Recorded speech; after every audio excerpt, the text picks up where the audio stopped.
Okay, can I have everyone in their seats? It is now 7:03, and we're going to start the January 21st already City Council meeting. Roll call, please, Madam Clerk. Alderman Hayes. Present. Bolton. Present. Guzman. Present. Martinez. Present. Felix. Newsom. Present. Turner. Present. Donnerworth. Present. Florian. Present. Mayor Taylor. Present. You have a quorum, ma'am. Thank you, Madam Clerk. Tonight, our invocation will be given by Pastor Anthony Charles Connolly from the Antioch Baptist Church. He's a special guest tonight, and thank you so much for coming out, particularly on a freezing cold night, to do our invocation. Please come up to the podium. Thank you, Mayor Taylor, and good evening to all of you on the City Council and to all of the folks that are here in attendance. What a great and pleasant opportunity and a privilege it is to be asked once again. I think this might be my third time. You know, I don't know, maybe it's because you guys like me or something, I don't know. But I thank God for this opportunity, and I thank Alderman Bolton for once again asking me. By way of introduction, of course, you already mentioned my name, but I am Pastor Connolly from the Antioch Baptist Church, 517 Helmholtz in Waukegan. And I've been there now, by the grace of God, for the past 17, going on 18 years. And we bring you all greetings. So without hesitation, let me get down to business. The psalmist speaks to us across the centuries in Psalms 85 and 10 to remind us of a time when kindness and truth shall meet, and justice and peace shall kiss.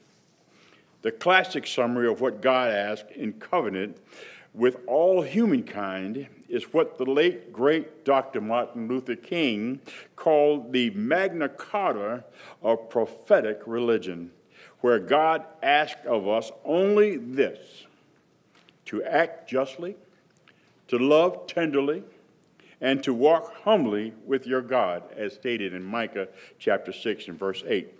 These three mandates cannot be separated, according to Thomas H. Groom. As people do justice with loving kindness, their faith as right relationship with God will soon be realized. Let us pray. Merciful God, our Father, who has been our dwelling place for many generations, we invite your presence here tonight to ask you to strengthen our hearts, that we may be swift to hear the cries for justice from the pit of need. Help us to have special regard for and respond to the poor, the weak, the sick, the frail, the very young, and the very old. Tonight, we come to say thank you. Thank you once again on behalf of all who are gathered here this evening. Thank you for your many and abundant blessings. Thank you for life itself, for a reasonable portion of health and strength that we need to fulfill our calling, and for friendship. Thank you for the ability to be involved in useful work and for honor of bearing responsibilities that have been granted to us. Thank you for loving us and granting us your abundant mercy and your grace. In the scriptures, you have said that citizens ought to obey the governing authorities because you have established those very authorities to promote peace, order, and justice. Therefore, I pray for the mayor of this great city, for the various levels of city officials, and for this assembled city council. I ask that you would grant them, O Lord, wisdom to govern amid the conflicting interests and issues of our times. I ask that you would grant them a sense of the welfare and the true needs of our people, a keen thirst for justice and righteousness, confidence in what is good and right, the ability to work together in harmony even when there is honest disagreement, personal peace in their lives, and, O Lord, joy in their task. I pray for the agenda set before them on this evening. I pray, please, Lord, give an assurance of what would please you and what would benefit those who live and work in and around our beloved city of Waukegan. Oh God, let us not be weary in well-doing as we confront the ancient enemies again: injustice, poverty, apathy, racism, and sexism. Behind them all stands a relentless evil that stains the 21st century with the blood of the innocent and the unsuspecting. If we fall, help us to rise again and put within us a faith and hope that cannot be quenched. Shine your light in us in such a way that we see all of humankind as brothers and sisters. Shine your light through us to bring a new vision of justice and equality. Shine your light on us so that others can see that even though we are flawed and broken vessels, you still use us as avenues of your grace to bring mercy, joy, and peace into the lives of our fellow citizens on this journey of life. We seek the pure light of thy holiness so that we may find our way in this world to do justly, love mercy, and walk humbly with you. It is in the blessed name of the Lord Jesus Christ that I ask this prayer, and we all said together, amen. Amen. Thank you. Before we rise for the Pledge of Allegiance, can I have a first and a second to bring Victor Felix in? So move. Okay. Second. Okay, did you get that, Madam Clerk? Okay, all those in favor? Thank you. Rise. To the flag of the United States of America and to the republic for which it stands, one nation, under God, indivisible, with liberty and justice for all.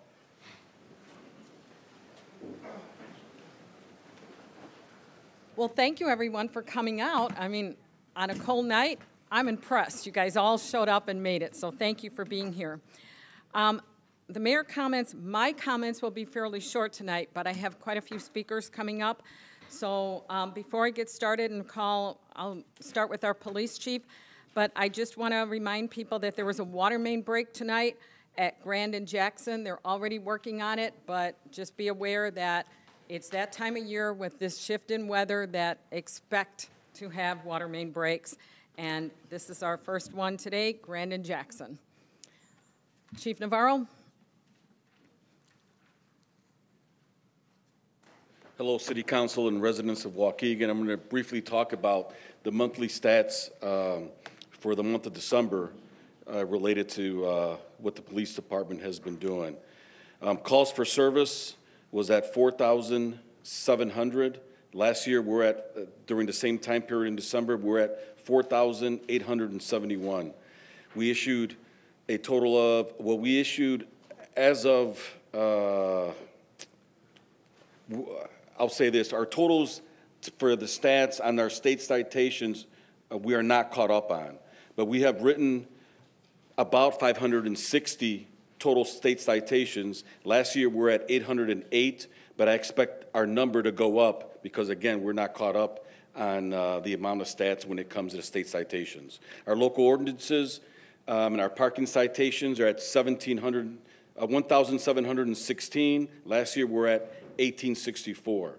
Adult arrest for the month of December this year, we were at 181. Last year, we were at 210.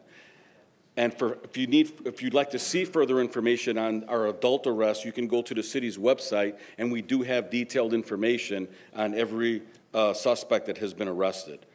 Our juvenile arrests were at 7 for 2024 in December, and last year during the same time period, we're at 12. That information is not found in our city's website. We don't put juvenile information out. We seized 17 firearms for the month of December. And this time last year, we seized 18. I do want to say, talk about the 411 app again, which is available for free on Apple and Android devices. It's becoming more and more popular with our residents in Waukegan. We're getting a lot of tips from narcotics dealings to wanted subjects and a whole lot of other information on open cases that we do have. So your information remains anonymous, and I want to thank the community for continuing to use that information. So thank you, or that particular app. More information on that app can also be found on the city's website. So thank you very much. You're welcome. So, Chief, our crimes are down with the exception of two, and that is domestic violence and sexual assault, particularly of children. So yes, I didn't bring all that information, but when it comes to violent crime, all our violent crime numbers are down, whether it's aggravated discharge of a firearm, our homicides, and I will talk a little bit about our homicides. For 2024, we ended our year with 5 homicides. For 2023, we were at 11.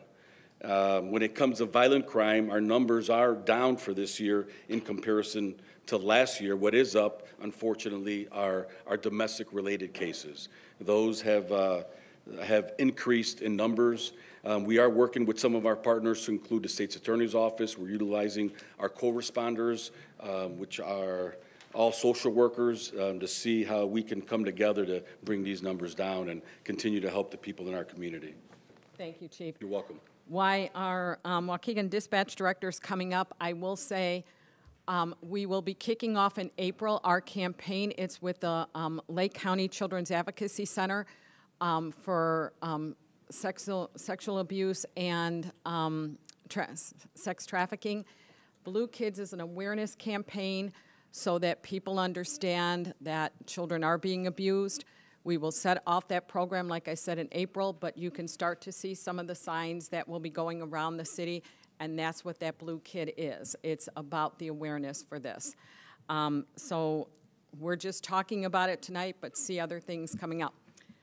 Director Perfect, do you want to come on up? This isn't my week, Mayor. I'm next week. Okay, we'll let you off, just on good behavior on that one. Waukegan Animal Control.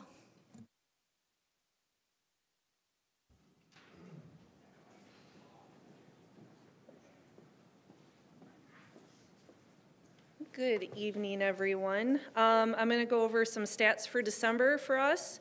We took in 29 dogs, 17 cats, 16 dogs went back to owners, 0 cats. 35 dogs went to rescue, and 25 cats went to rescue. Real quick, with the frigid temperatures upon us, I did want to do a friendly reminder to please make sure your animals are properly protected from these elements.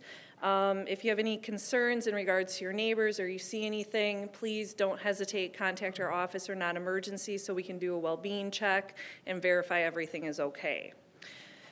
I also would like to briefly touch base on the bird flu. There has been an uptick in it in the Lake County area. Winter Harbor has been hit with some bird flu. The IDNR states not to handle or attempt to capture any waterfowl or wild birds displaying any signs of illness. If you do come across an injured bird, please don't hesitate, call our office. We will take care of it from there. They do stress if you see 5 birds dead, to contact the IDNR immediately. They will come out, they'll do testing. Otherwise, you can call our location and we can most definitely get in contact with them and make sure the proper steps are taken. Thank you. Very much.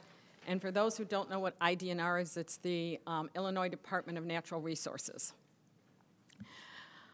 Also, some of you ask on a regular basis, how can I donate to animal control? What can I do? The big thing they're in need of is cat litter. So if any of you have cat litter that you would like to donate, we would love to take it off your hands because we are inundated with cats lately.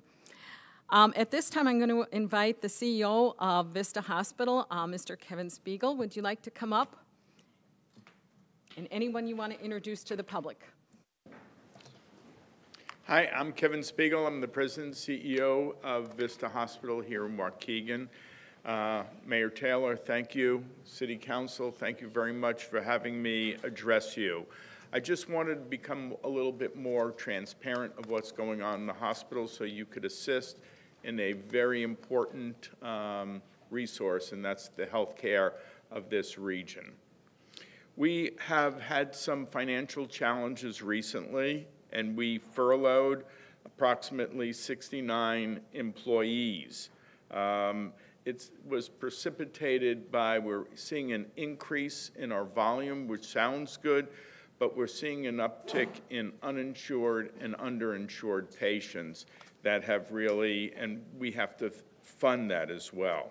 Met with Senator Johnson, House Representative Mayfield, and our Mayor Taylor regarding our application to the state for safety net status. This is a pool of money that the state has to help hospitals across the state for the uninsured and the underinsured. And this is a very important resource that is available, and our ask is to move those resources here to Waukegan. So we submitted the proper documentation to the state. They're going back and forth, and hopefully we're going to prevail and get those resources here so we can continue. And that's why it's a furlough, it's not a layoff. We are also engaging in town halls in the hospital so we can better communicate with all the employees and the physicians.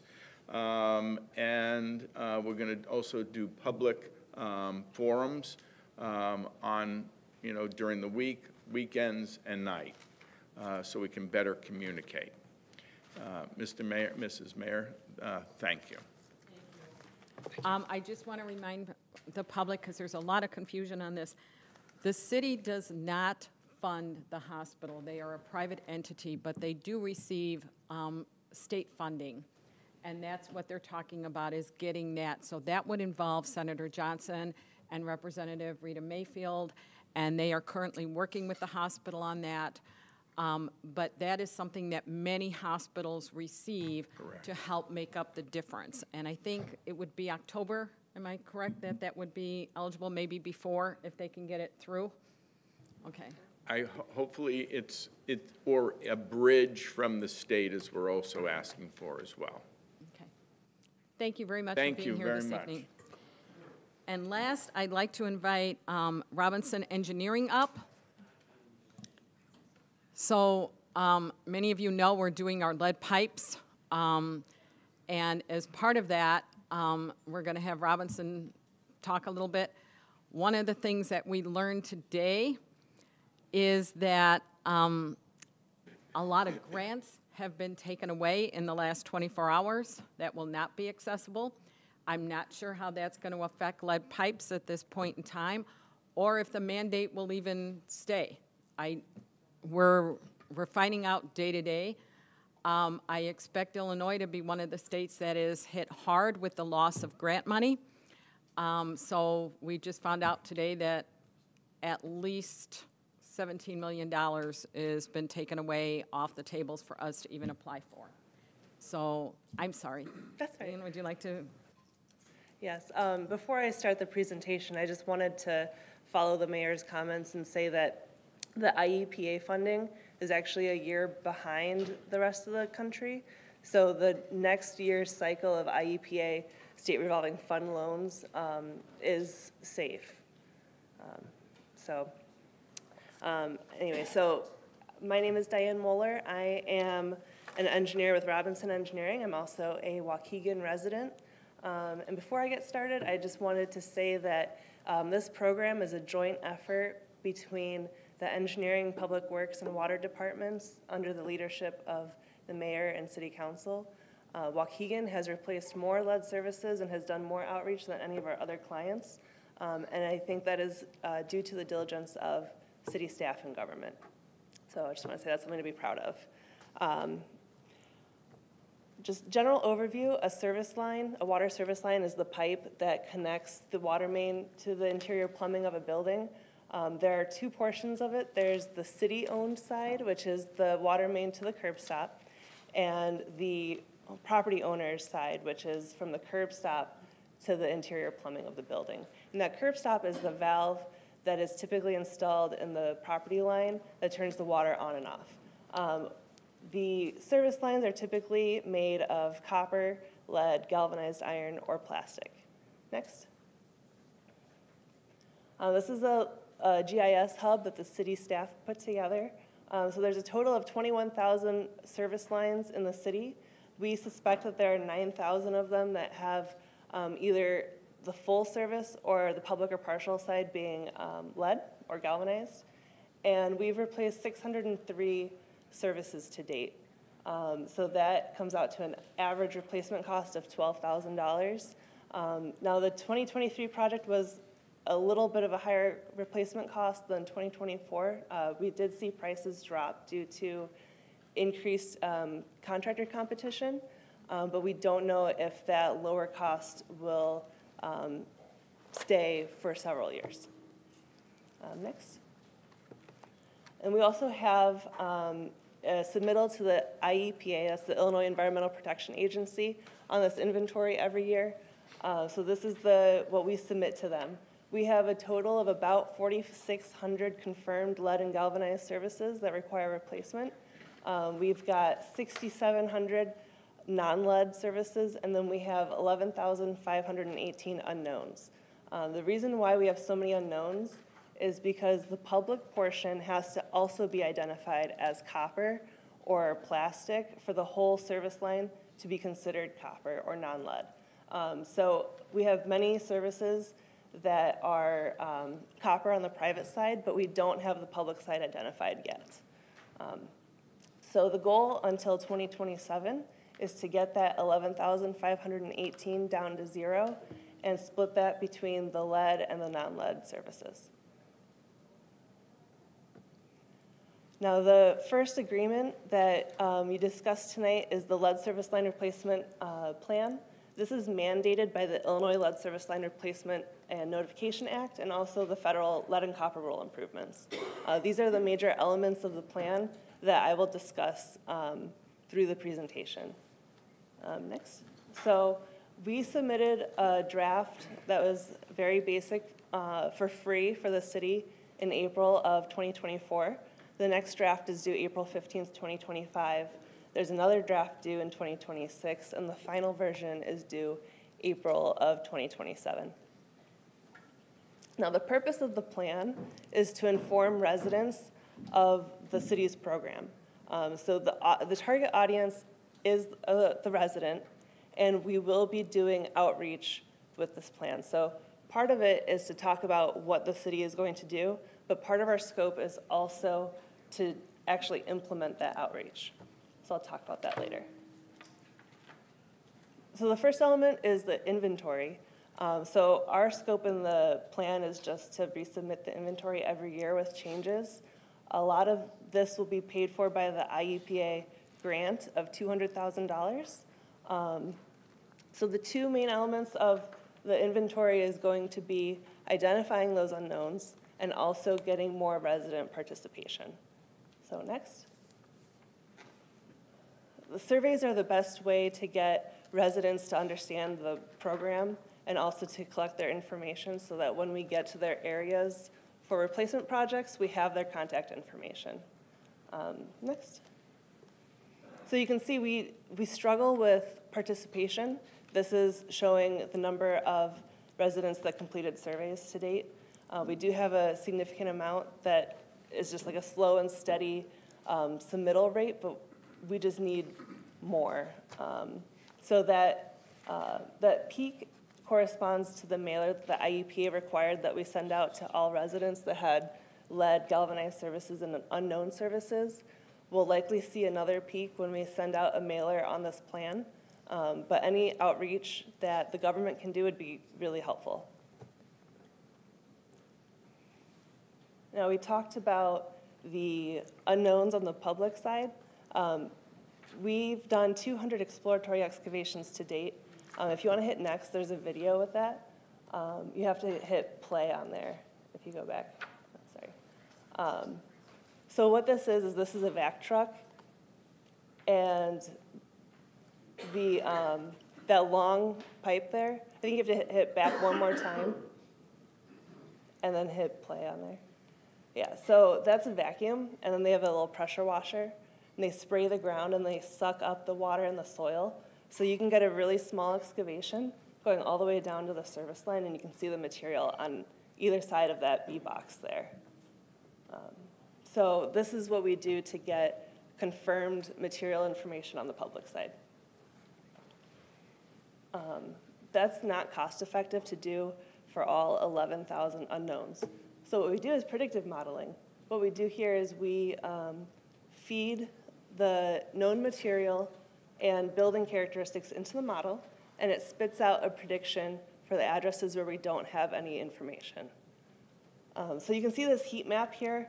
The green is known copper, red is known lead, and then anything between that corresponds to a probability of a lead service. Next. So we have to model the public and private side separately. We didn't have enough information before on the public side, but we do now. So we are going to do the public side predictive model for the next submittal of the inventory. Next. So once we have this inventory established, the next thing in the plan is a prioritization. A lot of residents call and say, you know, I have a lead service, when is it going to be replaced? And we are estimating 9,000 lead services. We don't have the funding to do all of them at once. So we do have to figure out a rubric for saying who gets their service line replaced first, in what year. So this shows a graph that Vermont established for their municipalities, and we've developed a similar guide for Illinois based on the law that requires that we prioritize high-risk facilities, and we've got state funding, and also Waukegan does a lot of road resurfacing projects, so how do we prioritize infrastructure projects in addition to the replacements? And then that would put together a map that looks like this, so that residents can see, okay, I live here, that corresponds to this year, roughly, of replacements. Next. The three main sources of funding for replacements in Illinois is the SRF program with the Illinois EPA, and then congressionally discretionary funding, and then the Illinois Lead Service Line Replacement Fund. Now that fund right now doesn't have any money in it, but Nidan Singh, he's the director of the IEPA for the Infrastructure Financial Assistance section. He has stated that they do expect there to be funding in a few years. The plan will also include replacements that we've completed to date and the ones that are scheduled. So we've done the CDBG FY23 project that replaced 552 lead services for $7.2 million. The FY25 SRF program that's currently in construction, we're estimating 400 replacements at $4 million. And then the FY26 SRF funded project, our design agreement is also on the agenda for tonight. That's $3 million in forgiveness funding, so the city does not have to pay that back, and that's 300 replacements. So if you go next, it shows the maps of the project areas for each of these projects, and then you can keep going. The FY26 program, because it's in design, does not have a pretty map like these, but one more. That's the project area for the FY26 program. Now, I have a video of replacements here. It shows the construction standards that we will include in the plan. Hit play. So there are two methods of replacement. The first one is the pull-through method. That's where they just pull the lead service line out and the copper line follows. So the first thing they do is they disconnect the service line from the water main and from the interior plumbing. And then they feed a cable through the existing lead service. And they connect it to a coil of copper in the house. And then they pull that cable out, and that removes the lead service line, and it installs the copper service line in its place. Yeah, and then they connect the copper service line to the water main, and then they connect it to the interior plumbing. The other method is the directional boring or directional drilling machine or method. So they do the same thing. They disconnect the service line from the water main and the interior plumbing, and then they take a drilling machine, which is shown here, and they drill underground to the foundation either the wall or the floor. And they can get accurate to like an inch with this machine. They connect it to the copper service and then they pull it out, and then they connect it to the water main and the interior plumbing. So a lot of residents are concerned about the impact to their yard or their basement when this is done, but we have these trenchless technologies that make it really easy to do. Next. So we're going to open bids on this new project in March 28th, and then we're also going to apply for the next funding cycle with the IEPA, the State Revolving Fund Loan Program, in March. April is when the plan submittal is due, when the updated inventory submittal is due, and we will also have the notice of intent to award for this project. Throughout the summer, we'll do the loan execution. It's called a loan, but you don't have to pay it back. They just can't call it a grant. And then we have the open house, pre-construction meeting in September, and work would start in October. Emergency lead service line replacement procedures will be established in this plan. So that's if a lead service breaks and it's outside of the project area, the city will have a procedure in place to replace that. So we'll have selected an emergency contractor to do the work and a budget item to pay for the work. So if it breaks on the private side, it doesn't allow partial replacements, so the city would have to pay, replace the public side.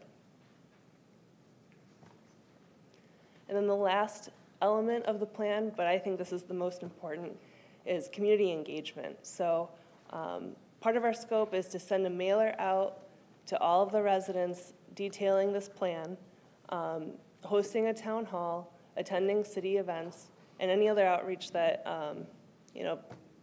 people can think of. So as you can see from the survey graph, it takes a lot of effort to get residents to respond. It takes a unified message from city staff, consultants, contractors, and government officials, and it takes multiple attempts. So, next. We have a website, we've got social media, the city's got its own website. If you just hit next, we have multiple social media things in both English and Spanish, and anything that we can do to get residents on board is appreciated. So, any questions? We won't do questions Okay. now because it's going to Go. But what I do want to remind residents is, generally speaking, if your home was built after 1982, you generally won't have lead. So that is primarily in the city of Waukegan. That's generally speaking the 8th and the 9th wards. It doesn't mean there's not exceptions there, but it means that generally speaking, that's not our high lead areas. We have approximately 10,000 homes, and why many communities make residents pay for this themselves, I sincerely don't believe that most of our residents can afford to pay $12,000 to $14,000, which is the cost of this to do on their properties. So we have been drastically seeking grants, forgivable loans. Robinson has been phenomenal in helping us work through this. Unfortunately, most of the grants that were available that were giving large amounts of money were before they started in 2016. I came into office in 21, so that's when we started our lead service program. So we're still working on it. Like I said, we're going to see what happens, what grant money we can get. But I'm telling you, this team that we have here at the City of Waukegan is nonstop in trying to find grant money so that the residents don't have to pay for this. Thank you, Diane, for being here. Okay, some general comments. For those of you that were fortunate enough to attend Sunday service with the North Shore Baptist Ministers Alliance, hosted their Martin Luther King Day celebration at the First Corinthian Baptist Church in North Chicago. Just tremendous spirit and just a really a good night of joy. So I want to thank them for doing that. And yesterday, the Waukegan Township hosted its annual Dreamers Breakfast, which was another opportunity for reflection and dialogue on, where we've been, where we're going. It included a lot of elected officials, but there was a very good crowd there yesterday, and I just thought it was a tremendous day, and I just wanted to, again, thank the Waukegan Township for doing that yesterday. For those of you who are interested, the city's yearly sustainability report draft is now available on our website. You can share your comments until February 7th, and we will include them in the final report. If you have feedback, edits, or suggestions, please email them to greenteam@waukeganil.gov with the subject line, in parentheses, CY24 Yearly Report Draft Public Comment, and the name and organization. You can also send them by mail to 100 North Martin Luther King Jr. Avenue in Waukegan, 60085. Attention, PZ Sustainability Report. And we expect to release the final version on February 18th and a short presentation to council that evening. I want to thank Rachel Canton for her hard work on this document and the rest of the city's Green Team for their efforts to incorporate sustainability into our daily operations. And this is a group of various employees from various departments, and they just knock it out the park with everything that they commit to. For those of you who need to know this, you really need to be up on this. The Waukegan City stickers go on sale starting February 15th. So the day after Valentine's Day, you need to be on the ball with this. You can buy the city stickers in person at Waukegan City Hall at window 3, which is the police records counter. You can purchase stickers online through our website to make it easier for everyone. And this early bird sale goes on until March 31st. And so we encourage you to do it early. Why wait to the last minute? Because the prices go up after that, and then they go up after May 1st again. So please, take advantage of it, do it early. There's senior discounts, there's veterans discounts, but do it now. As we talked about, bird flu is increasing. There's been various locations that have reported it. If you happen to see a group of birds that you're afraid have, gotten sick, please call the Lake County Health Department or, again, the Illinois Department of Natural Resources. As a final reminder, this is our last week. Well, actually, no, next week is our last week for the LRS to offer free curbside pickup of your Christmas trees. That ends on January 26th. So if you still have those trees up, get rid of them. They have to be clear of lights, tinsel, and other ornaments, and they're picked up on your normal garbage day. As we talked about, welcome to Chicago winters. The temperature's changing. Please remember to make sure that you keep your pipes from freezing. So leave cabinet doors open where pipes are underneath them. That means your bathrooms, your kitchen sinks, anything like that. You can have the water drip slowly, but during this kind of cold, you want to keep those pipes heated a little bit because we don't want broken pipes in the house. We got enough on our streets, so please just keep your houses where, your pipes are kept well. And please take this opportunity to check on the elderly or other family members that might need assistance. And again, as we talked about with animal control, this is not the time to keep your dogs outside.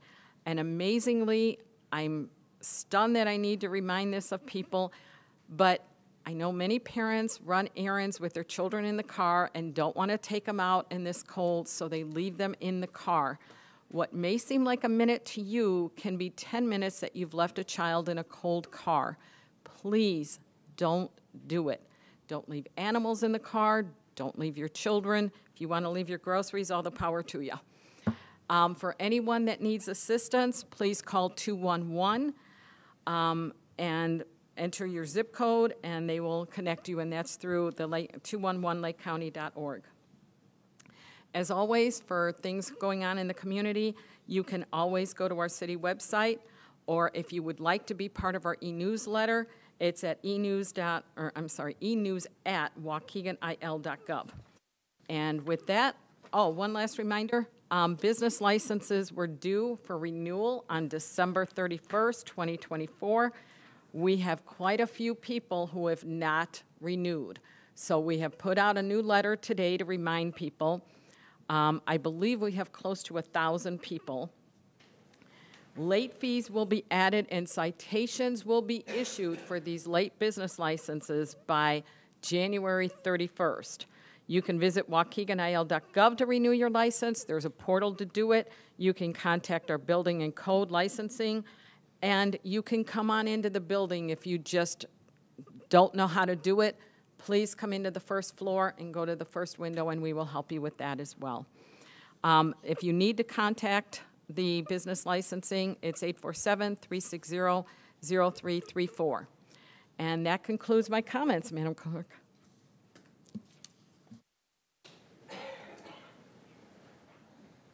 We're going to go ahead and move on to reappointments.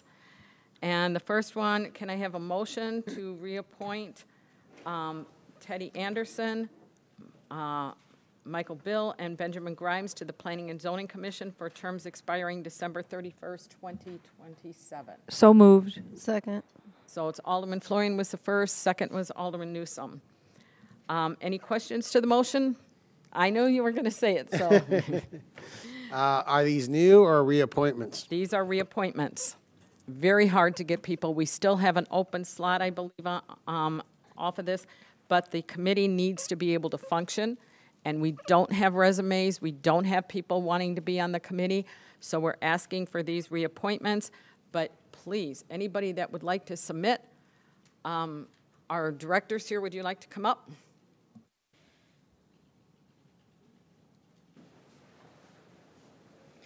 Mayor, you answered all the things that I was going to answer, but we have 3 commissioners that expire, whose terms expire at December 31st of each year. So this is a reappointment of existing commissioners who are doing an outstanding job. Planning and Zoning Commission is one of the more demanding commissions, as you know, because you see the results of their work that come before you for approval. And these folks are all, reading those thick packets of information, studying the plans for projects, asking hard questions at the public hearings, and they're doing an amazing job. And Commissioner Bill is here this evening. Oh, how many applications have come in? 0?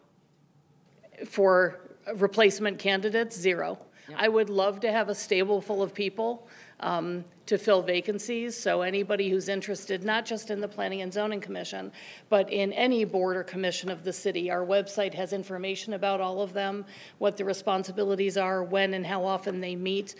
Please look at that. There's a link there to submit a resume and a letter of interest. We would love to have an abundance of people that want to serve the community. It's a great civic duty, and our Planning and Zoning Commissioners do some of the heavy lifting for the city. And they're an outstanding group, but we do still have 1 vacancy, which I would love to fill with a female resident. You do have to be a Waukegan resident. We only have 2 women on the 9-member board, so if we had a woman who would like to serve in that capacity, that would be a great addition to the mix. You want to introduce? Absolutely. Commissioner Bill, would you step forward?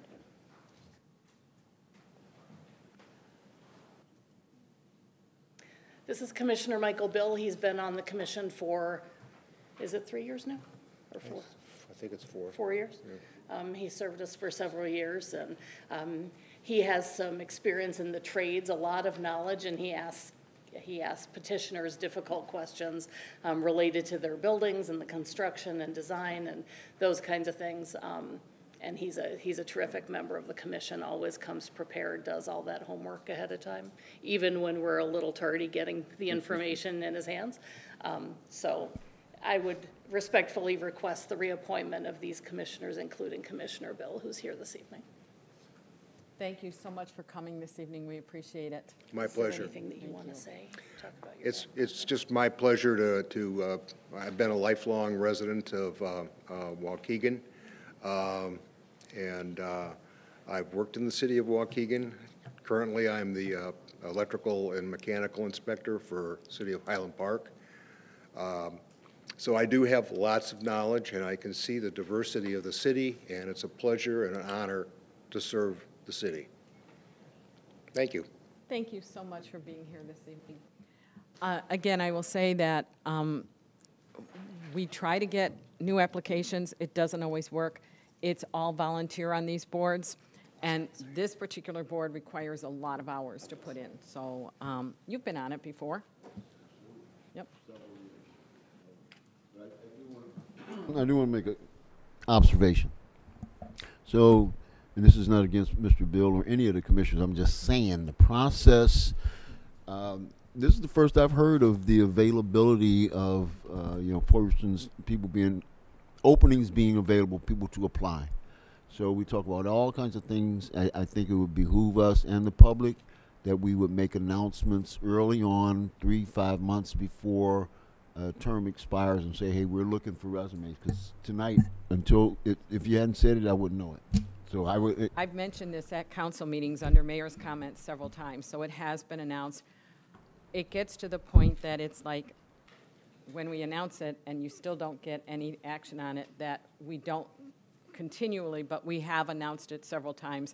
I agree, you have announced it, Mayor, but when you've announced it, you've said things like, we have openings available, go look. What I'm suggesting is that you involve the alderman and send an email, say to the alderman in the aldermanic briefings that we have every 2 weeks, hey, we've got some appointments available. If you can reach out to your constituents, that kind of thing. Yeah, More we've done that proactive. too, So thank you very much. And Can we go ahead and congratulations, take the Mr. vote Bill. on this? Roll call, please. Alderman Hayes. Aye. Bolton. Aye. Guzman. Aye. Martinez. Aye. Felix. Aye.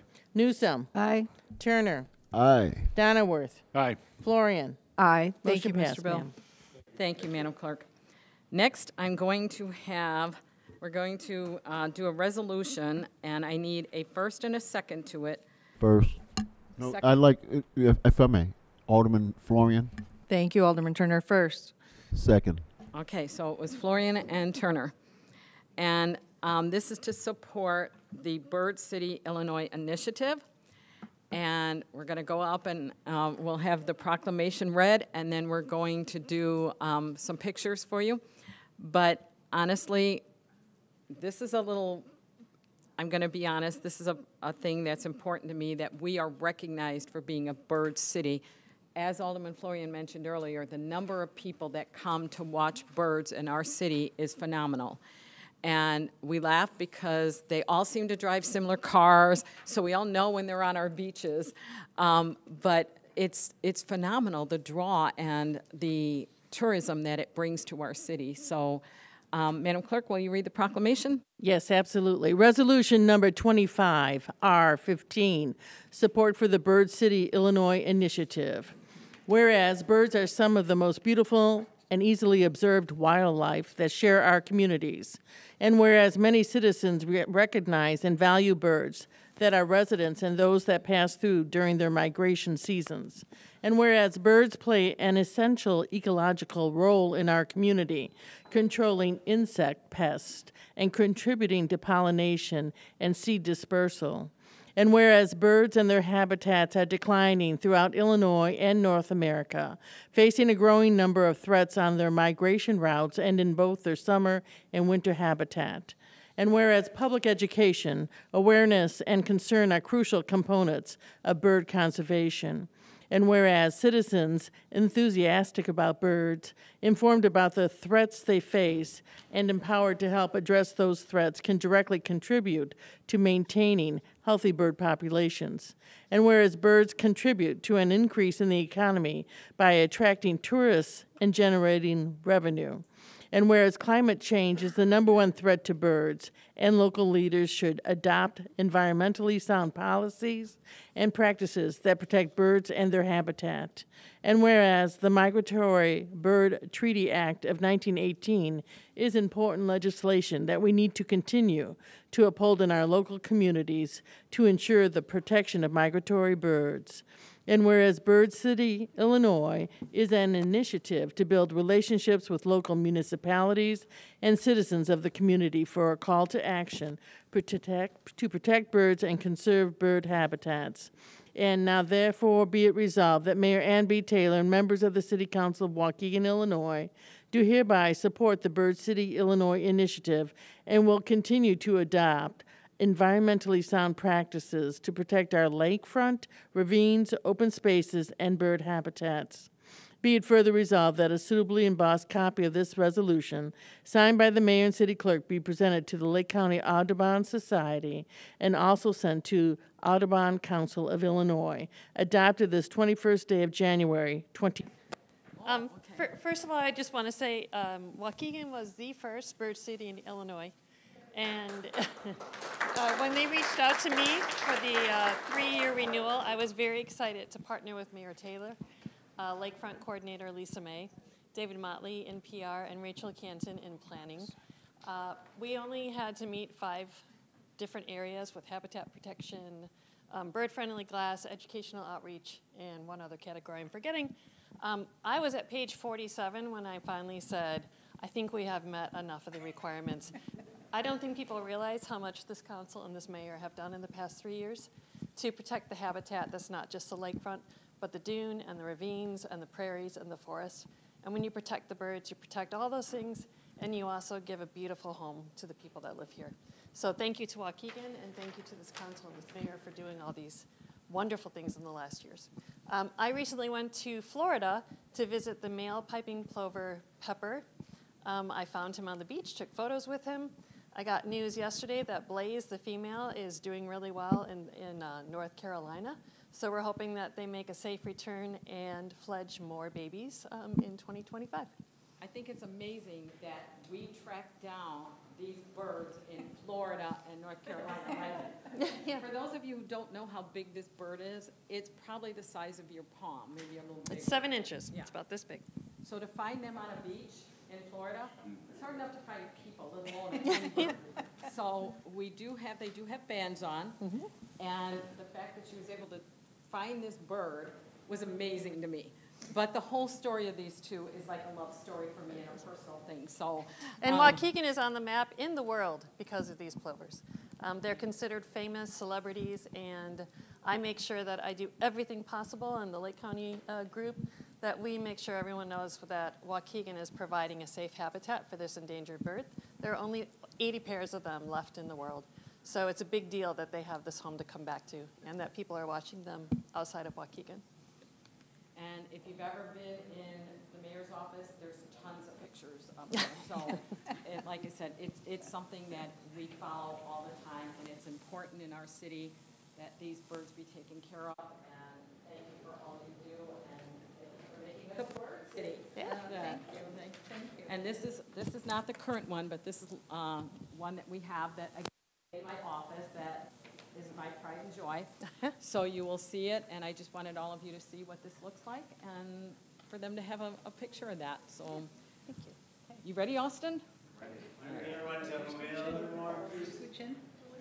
Switch in more on the side. Thank you. Okay. Okay, sideways. Are you guys ready? 1, 2, 3. Silence, no cheating. One more time. 1, 2, 3, cheating. Cheese. Oh, still silent. Awesome. Thank you. Thank you. Thank you so much Thank for you, being Mayor. here this Appreciate it. evening. You get this. I'll take this and put it Thank you. Oh, you did come.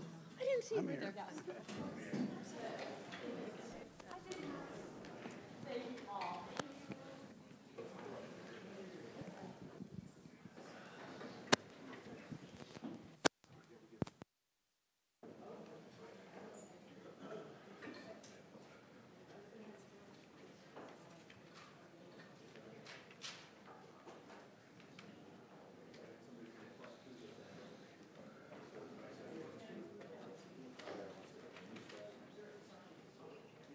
Got the first and the second on that resolution, but can I call the vote? Roll call, please.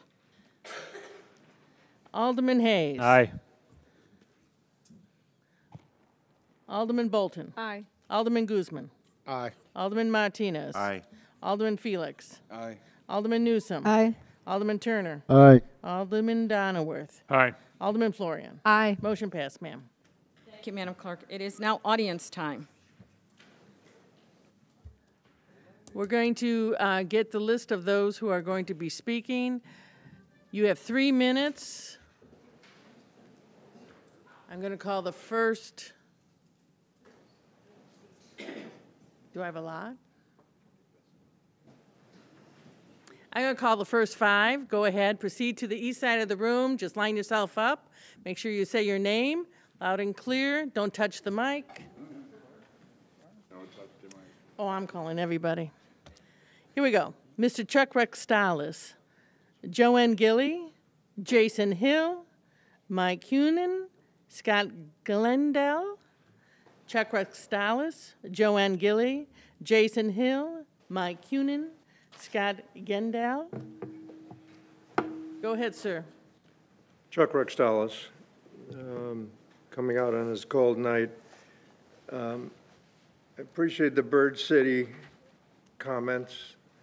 Now, if it could be a clean air and water city, that would be the ultimate goal.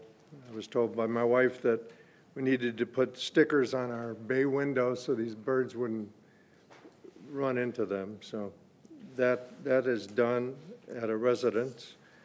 But tonight I wanted to talk to new business items D, E, and F. The Planning and Zoning Commission voted to deny this 7-1. It was the rezoning from research and light industrial to fast food, B2. I don't see any reason why you adopt a UDO ordinance and a map and distinguish that boundary of Waukegan Road and then want to put fast food up next to light industrial that those folks testified on January 6th that they were expanding their businesses. And I don't understand why you would allow Chick-fil-A the location advantage of being walking from the light industrial to their restaurant rather than being west of Waukegan Road, where Culver's, Cane's, Chili's, Potbelly's, all these other restaurants are west of Waukegan Road. There's plenty of room over there. I understand Big Ed's is moving. I would just say, as a resident of the 5th Ward and an alderman of the 7th Ward in the past, I would just say that the 5th Ward just realized we've got empty lots. Somebody's going to come in and say, hey, you put this variance in place to allow this business, and now I'm going to put this business right there, right behind Popeyes, maybe at Westmoreland and Glen Flora, Alderman Newsom. I would say the 7th Ward, Alderman Donworth, you've got an empty lot at Greenwood and North. There's a good variance. We may need a fast food there right next to the residence off of Glendenning. I don't think that's a good move. There needs to be some land use integration to this UDO. And then I really think that you need to ask your corporation counsel about what this variance will allow others to do. Thank you, sir. Since he's the expert in this area. Doesn't seem to be a ring, but thank you. Miss Joanne Gilly.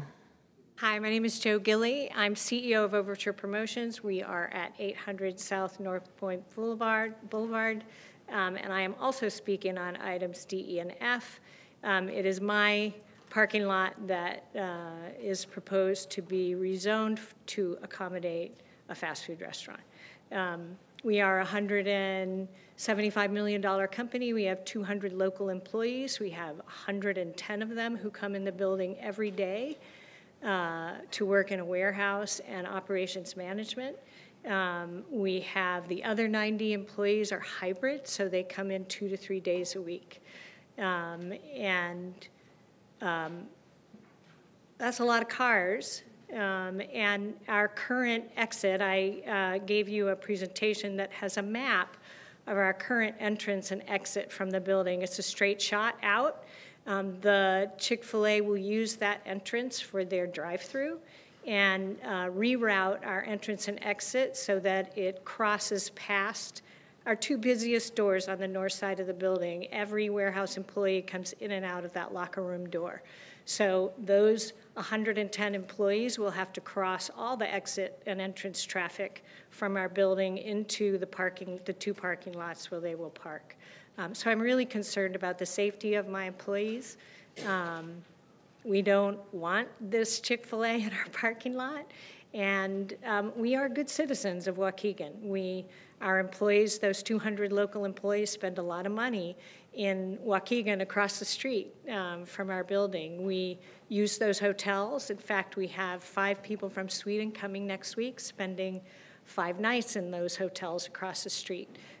We use Waukegan restaurants and providers for all our events in the building. We're very deliberate about our participation in this community. We participate in Pride Fest. We won an award from Lake County last year for our participation in Black History Month. So we want to be great citizens of Waukegan, and I'm asking you to vote no on this rezoning.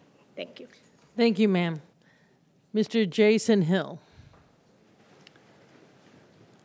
Good evening, and it's great to see you tonight. My name is Jason Hill. I'm the Director of Development and Construction for Chick-fil-A in Atlanta.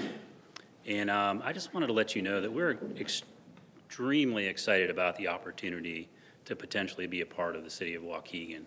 We have had our eyes on this particular trade area for several years, and there's just very limited opportunity to develop in this area and have frontage on Waukegan Road, primarily due to available parcel sizes to support our use in a way that we feel will provide efficient operations and a site layout that we can live with. And then secondly, there are several use restrictions that several of our competitors have over land that does front Waukegan Road. And so this retail node is the only one in Waukegan that we have our sights set on. And so through the creative thought process of the underlying property owner, the developer Terrico, and our broker, they came up with this fabulous idea to rezone an unutilized piece of property that really ticks all of our boxes for us to provide an opportunity for a potential franchisee to do extremely well here. And this is not just a play for a big corporate giant to come in and put a stamp on another suburb in Chicago. And the reason I say that is because our franchisee agreement is much, much different than many of our competitors. None of our stores are corporately owned. They're all franchised. But somebody can't come in and buy up the rights to several franchises in the Chicago area. Our franchise agreement allows one operator to have one location. And so what does that mean? That means that the premise behind this was our founder's opportunity to sort of replicate the quality, the community involvement, the genuine hospitality, and the care that he showed in his full-service restaurant that he started in this business in. And so that's what you would get here in the city of Waukegan, is essentially a local business owner. And our job is to set that local business owner up for success. And in doing so, we have to look for properties that do not put us at a competitive disadvantage to our competitors in the general area. And this site is really the only one available here in Waukegan that suits our needs. So we really want to be a part of the community, so I implore you to please support us tonight. I promise you, you won't regret it. Thank you. Thank you, sir. Mr. Mike Cunin, I'm not sure if I have that right. It's Mike Kuhn. Good evening. I'm the president of Astronics, and I run the division that has the location at 804 Waukegan, 804 North Point in Waukegan. So we were the first folks to move into that building. As many of you or all of you know, that building was sat empty for years, producing no revenue. I actually ran Telephonics, which was another company at 2340 Ernie Kruger Circle, and that's a different company that's still there. So I've been familiar with Waukegan for a number of years. Here's kind of the bottom line. I mean, I have now presented, 4 or 5 times in front of various committees here, right, since last September, October, and the zoning commission turned this down, right? And then the Community Development Commission voted and forwarded it to the City Council. As far as Astronics is concerned, we're publicly traded, $800 million company. We focus on aerospace. I have United Airlines, American, Boeing, Airbus come to the facility. And I have taken this to my board, and we look at this as an increase in risk. We can argue, I really don't care what business it is. When we moved in, when we leased, it wasn't from Taurus, it was from another property owner, and it was light industrial and R&D. We manage 1.2 million square feet of manufacturing, and none of our manufacturing facilities are mixed. Now, the developer behind me is gonna say he's done this 100 times. Fair enough, I'm not here to argue that, and I'm not denigrating anything Chick-fil-A wants to do. What I'm here to say is, as Astronics, if you approve this, we have to look at our future in Waukegan. Our risk assessment goes up, and I am about to close a facility in Lake Zurich, bring 200 plus more people up into Waukegan, engineers, high-level techs, not part-time workers at a fast food restaurant. And I gotta be honest, we get courted all the time by other communities to move our facilities there with tax abatement and the rest. And we have been in this community for years, but if this establishment is done, you are altering the zoning. And from a corporate perspective, insecurity and the unknown, just like in the stock market, is something we don't like. And when we look out 5, 10 years, what do we think if the zoning board didn't approve it and the city council does, what's next? Is there another variance in the future? Does Astronics have a solid base in this community? Like Joe at Overture, we recruit in this community, we work in this community, we give back. We work in the food pantry, we do a lot of volunteerism, but I'm just here to say we have been against this, not for any personal reason, but for business reasons from the beginning. The zoning board saw it that way, and I would just say, all I can tell you is we will have to reassess our future here if this is approved. Thank you. Thank you, sir. Mr. Scott Gendal. How do you do? Thank you again for hearing me out. I'm president of Terrico Inc., and as the gentleman just before me said, we've been involved in the development of 125 shopping centers and mixed-use projects in 12 different states. We're planting 140 trees on this property. We'll have solid screening between us and Overture. The front door of Astronics is 1,100 feet. That's over 1,000 feet, 3+ blocks away from our front door. They're approximately 400 feet from the front door of Chipotle and probably 650 feet from McDonald's. We have a totally isolated site that is regulated by a traffic light on the north and will not harm the traffic flow within the industrial/research park. I also want to say that IDOT went through 12 months of review on this site, said from a traffic standpoint, from an engineering standpoint, everything worked. Additionally, I'd like to add that we at Terrico have been involved in zoning changes in 7 different occasions where that zoning change, both in Skokie, Glenview, Northbrook, Chicago, University Park, Northern California, and Lincoln Village in the city of Chicago. We went through those zoning changes where we either zoned the property from industrial to commercial, from residential to commercial. It's not unique to this community. You have the opportunity to create $150,000 in revenue from the #1 restaurant in this quick service restaurant business, the #1. They'll approach $10 million. They can't tell you that. They'll approach $10 million there. There are use restrictions on the other side of the street that would prohibit Chick-fil-A from going into any of those frontage locations there if one existed, and one does not exist. They emphatically believe in this location. We emphatically believe that they'll be successful here. Will generate revenue, convenience, and value for the citizens of Waukegan, and I guarantee you that in 12 months, with due respect to the hyperbole, to the cajoling, that people will be happy. They'll be able to walk to the Chick-fil-A from our side of the street. They'll be able to commute here with the closest Chick-fil-A now being in Gurnee. You will not regret this decision. I firmly believe it's for the benefit of the citizens of Waukegan. That concludes the audience time, ma'am. Thank you, Madam Clerk. Okay, going on to the consent agenda, can I have a first and a second?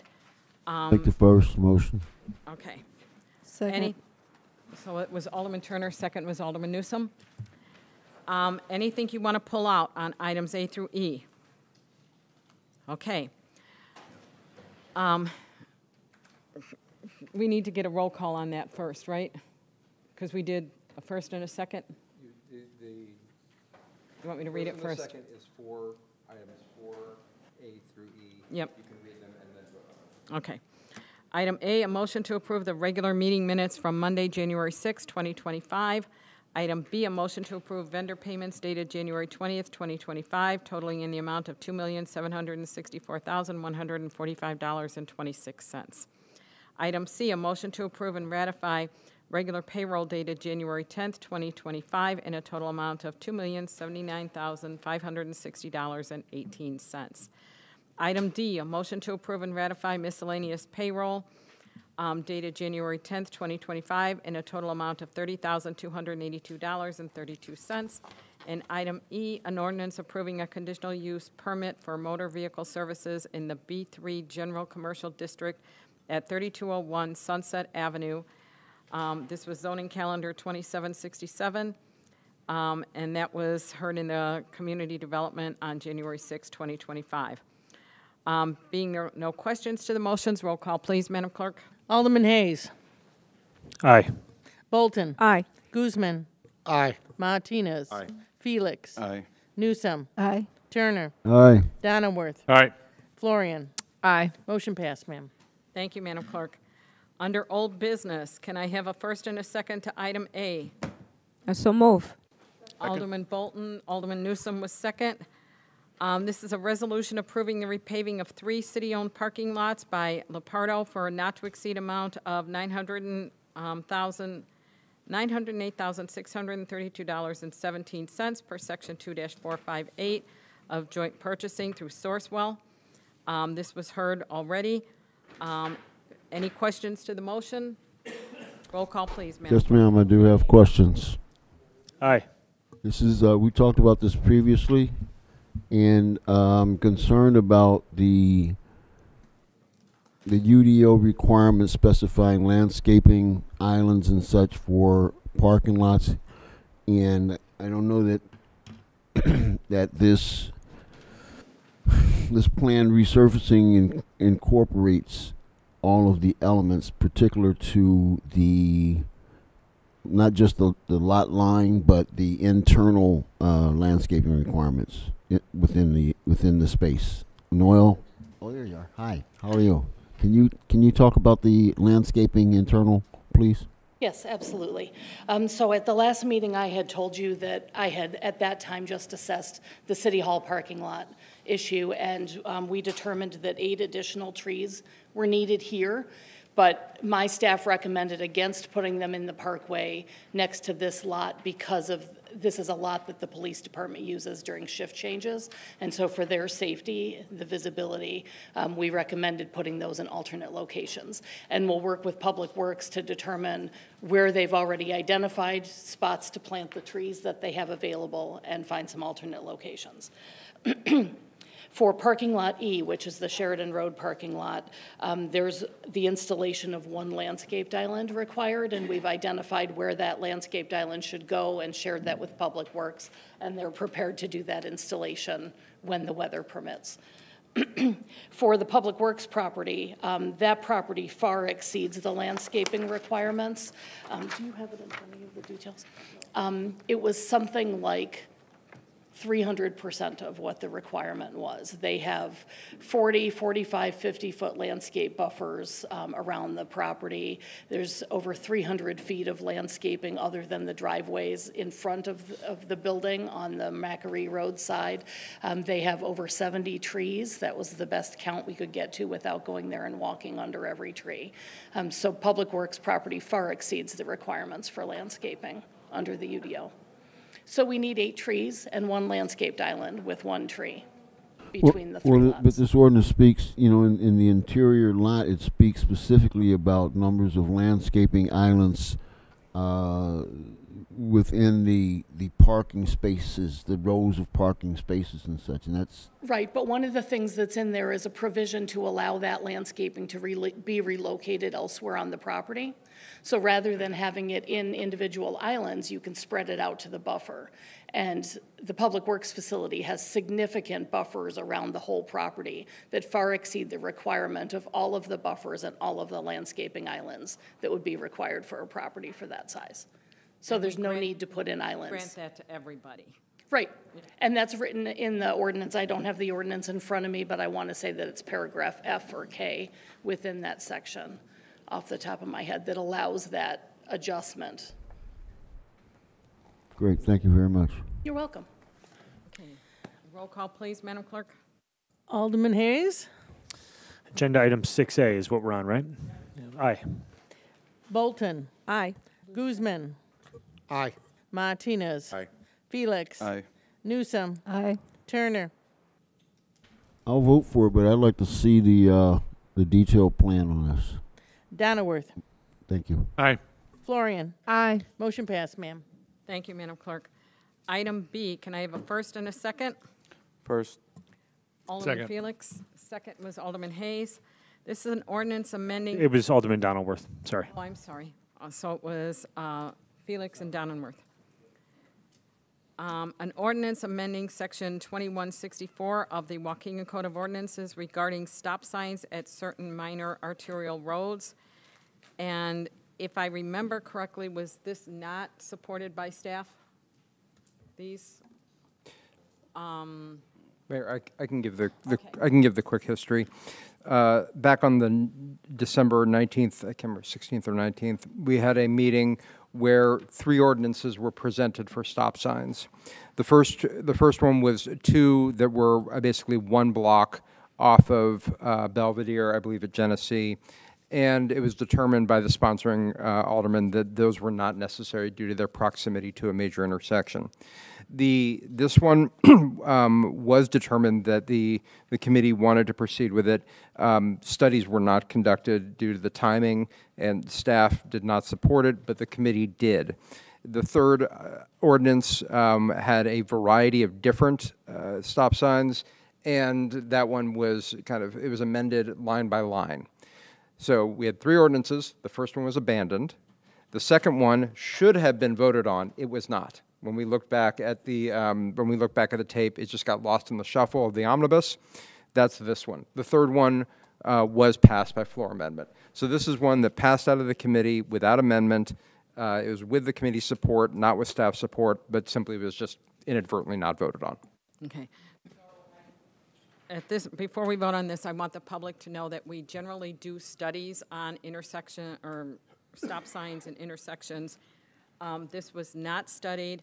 I believe the alderman wanted it anyway, so that's why it's being brought here tonight. The reason that staff did not recommend it is that it goes against what the insurance agencies tell us to do in terms of doing the studies and everything. So I just, for transparency, want people to know that this is what we're voting on, and the aldermen have that vote tonight. Roll call, please, Madam Clerk. Can I say something, Mayor? I just want to speak about the one at Jackson and Jackson Court. Okay. There's a hill up Jackson there to the top, and when the weather is freezing and there's ice and snow and people are backed up on that hill because there's a stop sign at the top, I just really think that's going to be a sincere safety issue, especially for our snowplows, because they have to maintain a certain speed to do their job, right? And they're heavy, and sitting on that hill, I realize there were accidents at the curve, and I understand why Alderman Martinez, I believe it was Alderman Martinez or Alderman Felix, why he suggested we put this here, but I just think we're creating more problems than we're solving. So I'd like to know if you can respond, Alderman Felix, to that concern about the steepness of that hill and vehicles being unsafe sitting on the hill? Alderman Florian, I think that you had a lot of concerns against this, and I fully understand that you don't agree with this, and we're just gonna go back and forth. We had the support that day for this to be voted on. I even walked over to the attorney, asked him, "Hey, what happened with this?" He said, "You know what? We're good to go." We had the vote for it. I have the support for this. It's in my ward. I talked to the people in my ward, and in terms of it being safe, there's an accidents like you mentioned there, and this is something. If it doesn't work out, we can take it out. But I feel like this is necessary in my ward, and I understand that you don't agree with it, but I would like to make sure that we push this forward. Call for the vote. Okay. Any other questions? Roll call, please. Alderman Hayes. No. Bolton. Aye. Guzman. Aye. Martinez. Aye. Felix. Aye. Newsome. Nay. Turner. Aye. Donnerworth. Aye. Florian. No. Motion passed, ma'am. Thank you, Madam Clerk. On to new business. Does anybody want to consider omnibus? I'd move for an omnibus. There's a number to that take some. I'd like to take some Be out. pulled out. Okay, so we'll just do them individually. Okay, item A, can I have a first and a second to the motion? So moved. Second. Okay, Alderman Florian, second was Alderman Turner. This is a resolution approving a memorandum of understanding with the County of Lake and the City of Zion for the allocation of the Edward Byrne Memorial Justice Assistance Grant Program funds. So this is a grant that is split between 3 different government entities, and all grants have to come to you for approval. So any questions to the motion? Roll call, please, Madam Clerk. Alderman Hayes. Aye. Bolton. Aye. Guzman. Aye. Martinez. Aye. Felix. Aye. Newsome. Aye. Turner. Aye. Donnerworth. Aye. Florian. Aye. Motion passed. Thank you, Madam Clerk. Item B, this is can I have a first and a second to the motion? First. Second. Okay, who was second? Okay, so it's. Who's first? Felix and Turner. And this is a motion to authorize the selection of legislative legal counsel for members of the City Council. So I'm not sure I understand this, but what I will say is corporate counsel represents everyone. They are not the mayor's attorney, they are the council's attorney, and we all are in this together. Council actually probably spends more time on alderman questions than they spend, or just as much as they spend with any city stuff. But for some reason, the aldermen want a separate legal counsel. There is no way that it will be paid out of the retainer fee because that's already a contract that we've already signed and commitments have been made on that.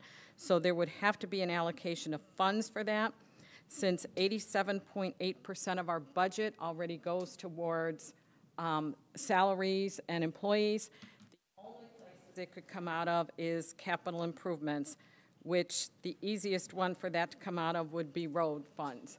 So that would mean that we'd probably have to kind of revamp our spring road program by about 50% because we can't just manufacture money.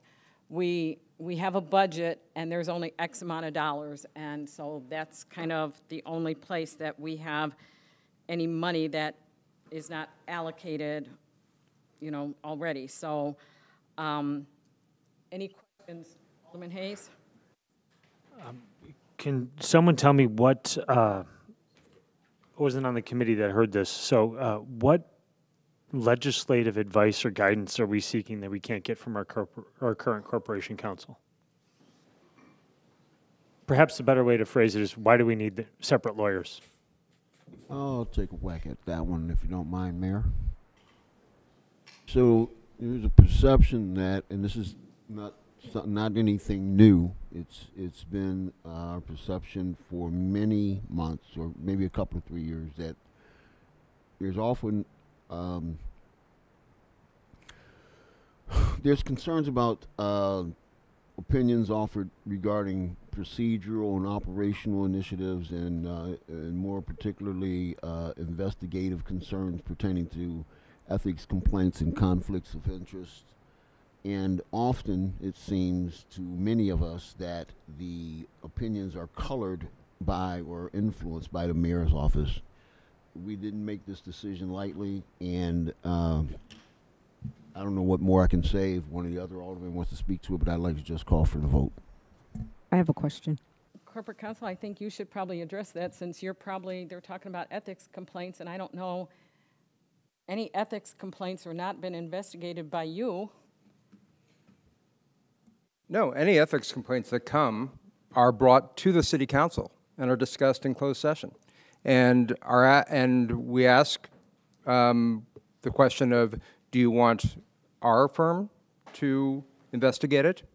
Do you want it to be referred to an outside attorney or to the state's attorney? And in each case, we have followed exactly what the city council has directed us to do.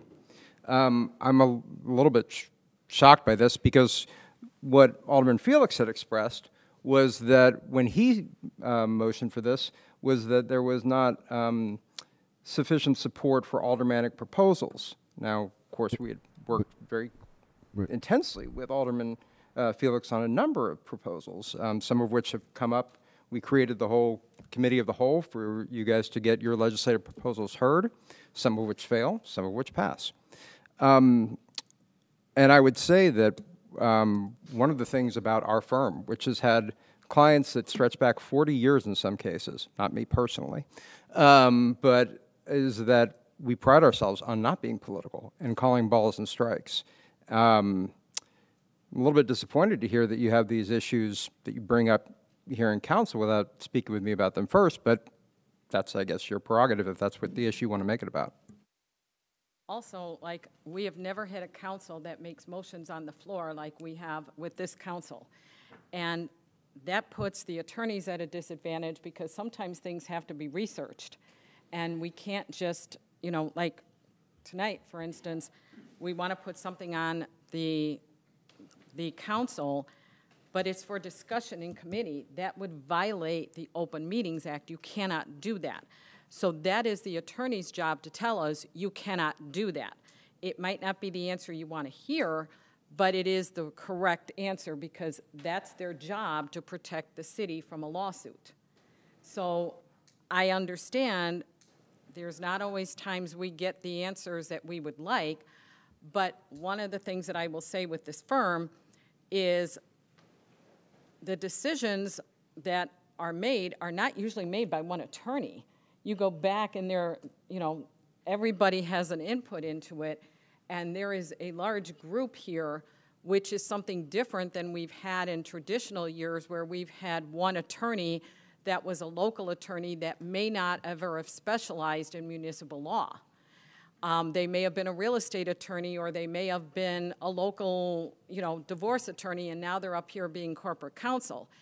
This firm represents municipalities, and they have quite a lot of municipalities that feel that they do an awesome job. So I'm a little surprised by this. I don't know if this is politically motivated or what it is, but I will say that we don't always get the answers. We get the right answer, but even in the mayor's office, we have to question, because we're like, we don't know, like, what is the proper procedure on this? So, again, I'm surprised, but you guys can bring anything you want. And Alderman Hayes?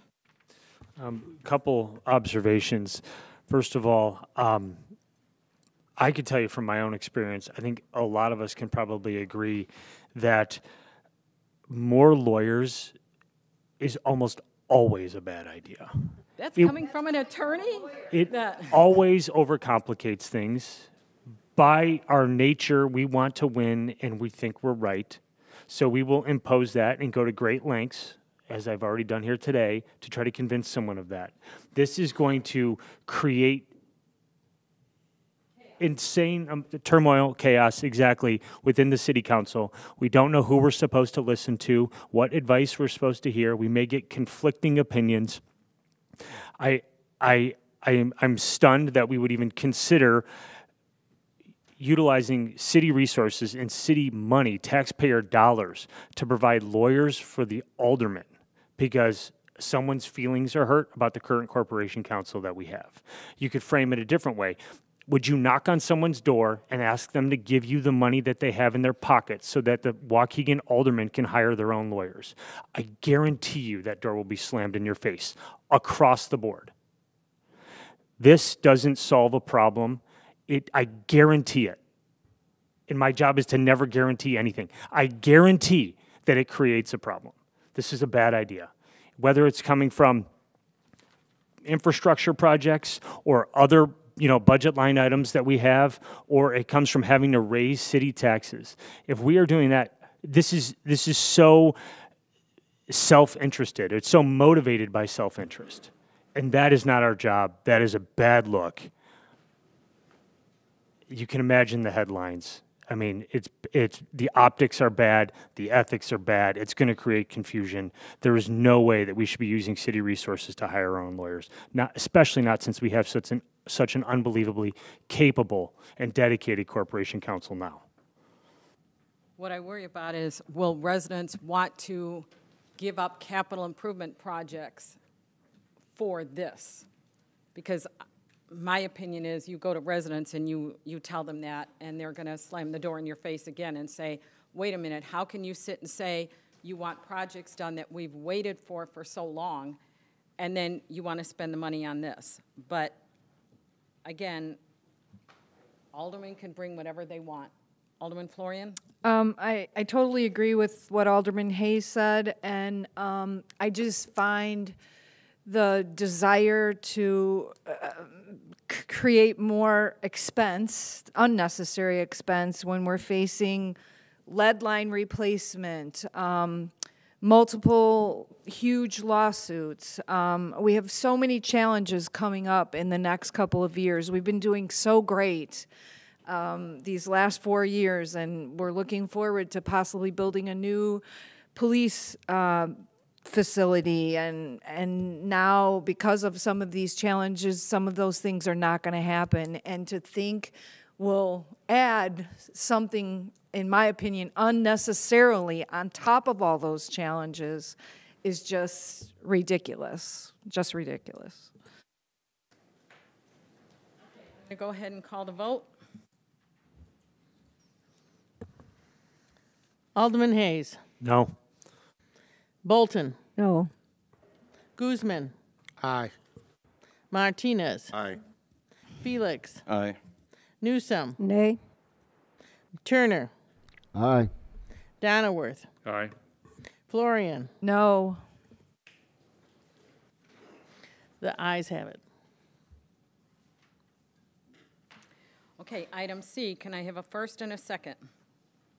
Mayor, I just want to make sure I know if I do this the right way, legal counsel. I want to amend a part of this. Do we have to vote it in first and then? The amendment should have happened as you voted it in. I know, but I want to amend something, which Well, I'm able to. You need a first and second, and then you would amend. Then you would amend as presented. Okay. I'll first. Okay. First and a second. Who's the second? Oh, second, yeah. So you're the second then? Okay. So it's Guzman and Felix. What would you like to amend? This only thing. Everything else is good. I would like to take that 48-hour or 2-day minimum requirement out. That's it. We talked about this at the last city council. You're talking about item C. Okay. Didn't we talk about this and agree upon this at the last meeting? I looked it over.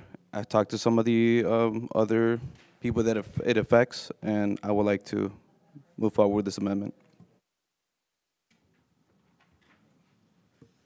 Do you need a vote to amend this? So can I have a roll call to amend it? So hold on. We had a motion to amend. What was the second? Was there a second? Yeah, on the there was a motion? second by Alderman Guzman. Okay, so you need to vote to amend, and then you would vote, if that passes, to vote to approve the ordinance as amended. So twice, right? Okay. Okay. Okay.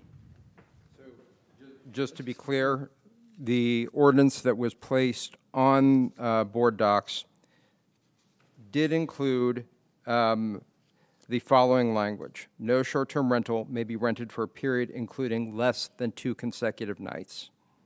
Alderman Felix, his motion would remove that language, so there would be no minimum period of rental. So for those of you who are going to ask, that means that you can do 24 hours or less. And I guess you could make it, I won't go there. I'll just say you could rent it for a couple of hours if you wanted. So that's what it would be, less than 24 hours. So Doesn't that just make it a hotel? First of all, let me just back up. It sounds to me like we had an agreement at the last city council. I think everyone was on board, and the ordinance was drafted to acknowledge the agreement that we had publicly come to. So I'm a little bit shocked at a role reversal at the 11th hour. Nonetheless, the 48-hour imposition is there obviously for a reason, and it's to avoid a situation where people are checking in hourly or treating this like it's a hotel. We're taking businesses away from the hotels that we have, in fact. And it creates a higher than otherwise expected traffic pattern in some of these neighborhoods, which I don't know why we would advocate for that. So aside from going back on what you previously agreed to, I'm a little bit puzzled as to. Would you like to hold it over? No, I don't want to hold it over anymore. I want to vote and get this off the agenda. But I'm shocked. I think we've done. In fact, I can't recall another ordinance that has come before us, another proposal that we have worked so hard and listened so carefully to the people that have come before us and asked us to make changes, spoken to them on the phone, responded to their emails. They've come to every city council meeting. We have done everything. But this effectively gives aside from not having an ordinance, this gives some of the people that came before us authorization to write their own legislation. So I don't know what hand we've actually had in this. If we're not curtailing it to some degree, keeping the investors, for lack of a better term, forgive me, on some sort of a leash. They've effectively written their ordinance and bullied their way through city council. And that, I think, is unfortunate. I have a few clarifying points once we actually get to the ordinance. Okay. Alderman Turner? Thank you. Excuse me, thank you. All right, so first I want to state that while Alderman Felix kind of pushed this forward, he had a couple of different options. At least 4 times I mentioned that my suggestion would be to have simply added the words including short-term rentals to our existing rental property ordinance. That would have solved all of this and put it to the side. That's behind us now. I don't want to belabor that, but I just had to call that out because often that seems to be the case where errors are not made and information is not included. The key thing that I'd like to point out with this is for the audience's benefit is that on board docs, the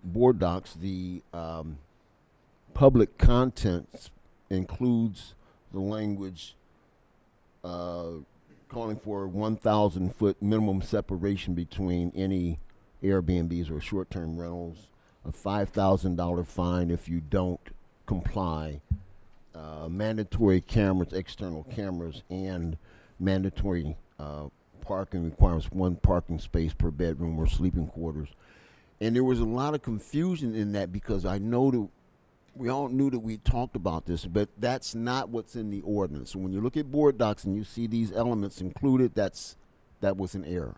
So that none of that is actually included in this ordinance that we're going to vote on. I just want to make that clarification. Call for the vote.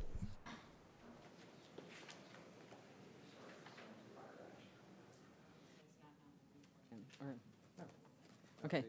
The ordinance that was on board docs is labeled draft ordinance for 1/21/25 city council agenda. I mean, keep in mind, This has been amended a number of times as we've gone through. The ordinance that is up for consideration is the one that Alderman Felix proposed at the Community Development Committee 2 weeks ago, which passed out of committee. In addition, this amendment, which is still yet to be voted on, would strike language in 5B, no short-term rental unit may be rented for a period including less than 2 consecutive nights. If this amendment passes, that would be removed from the ordinance that it would be.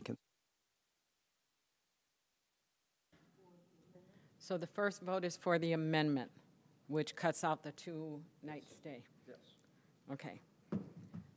Can we get a reason why we're cutting it out, just for the public's benefit?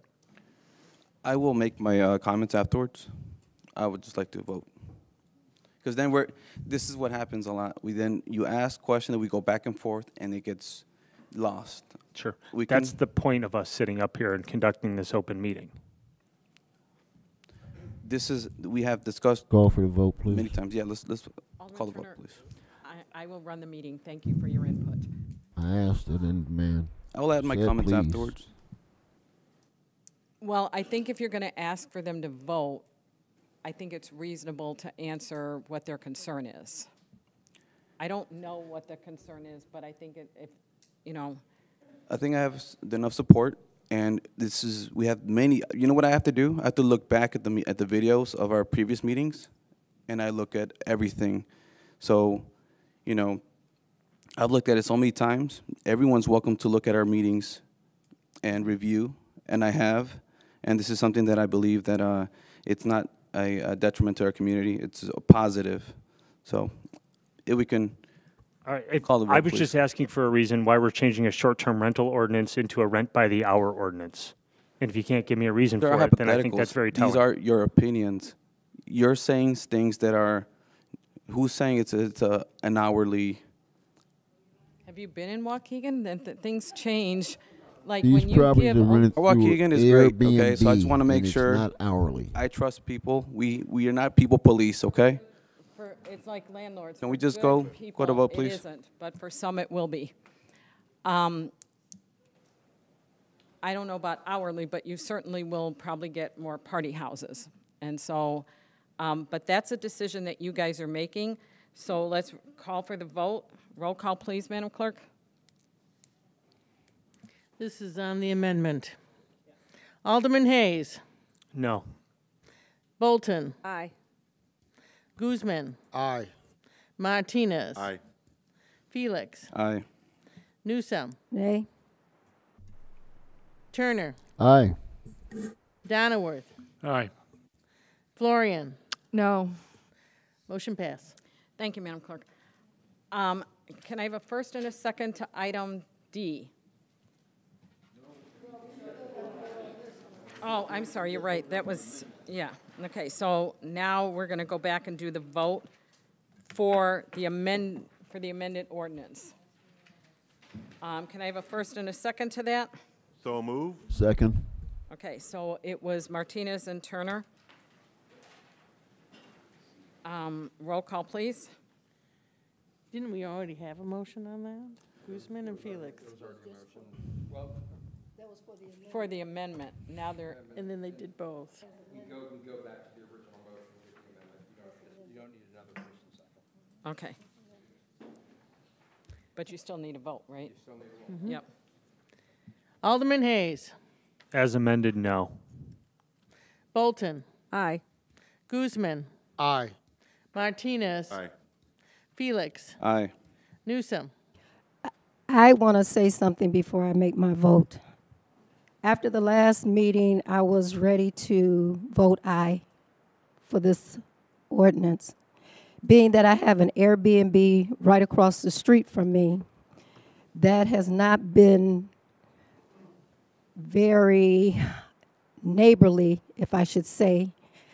I know some are Airbnbs, like those in the audience, have stated that they run a nice property.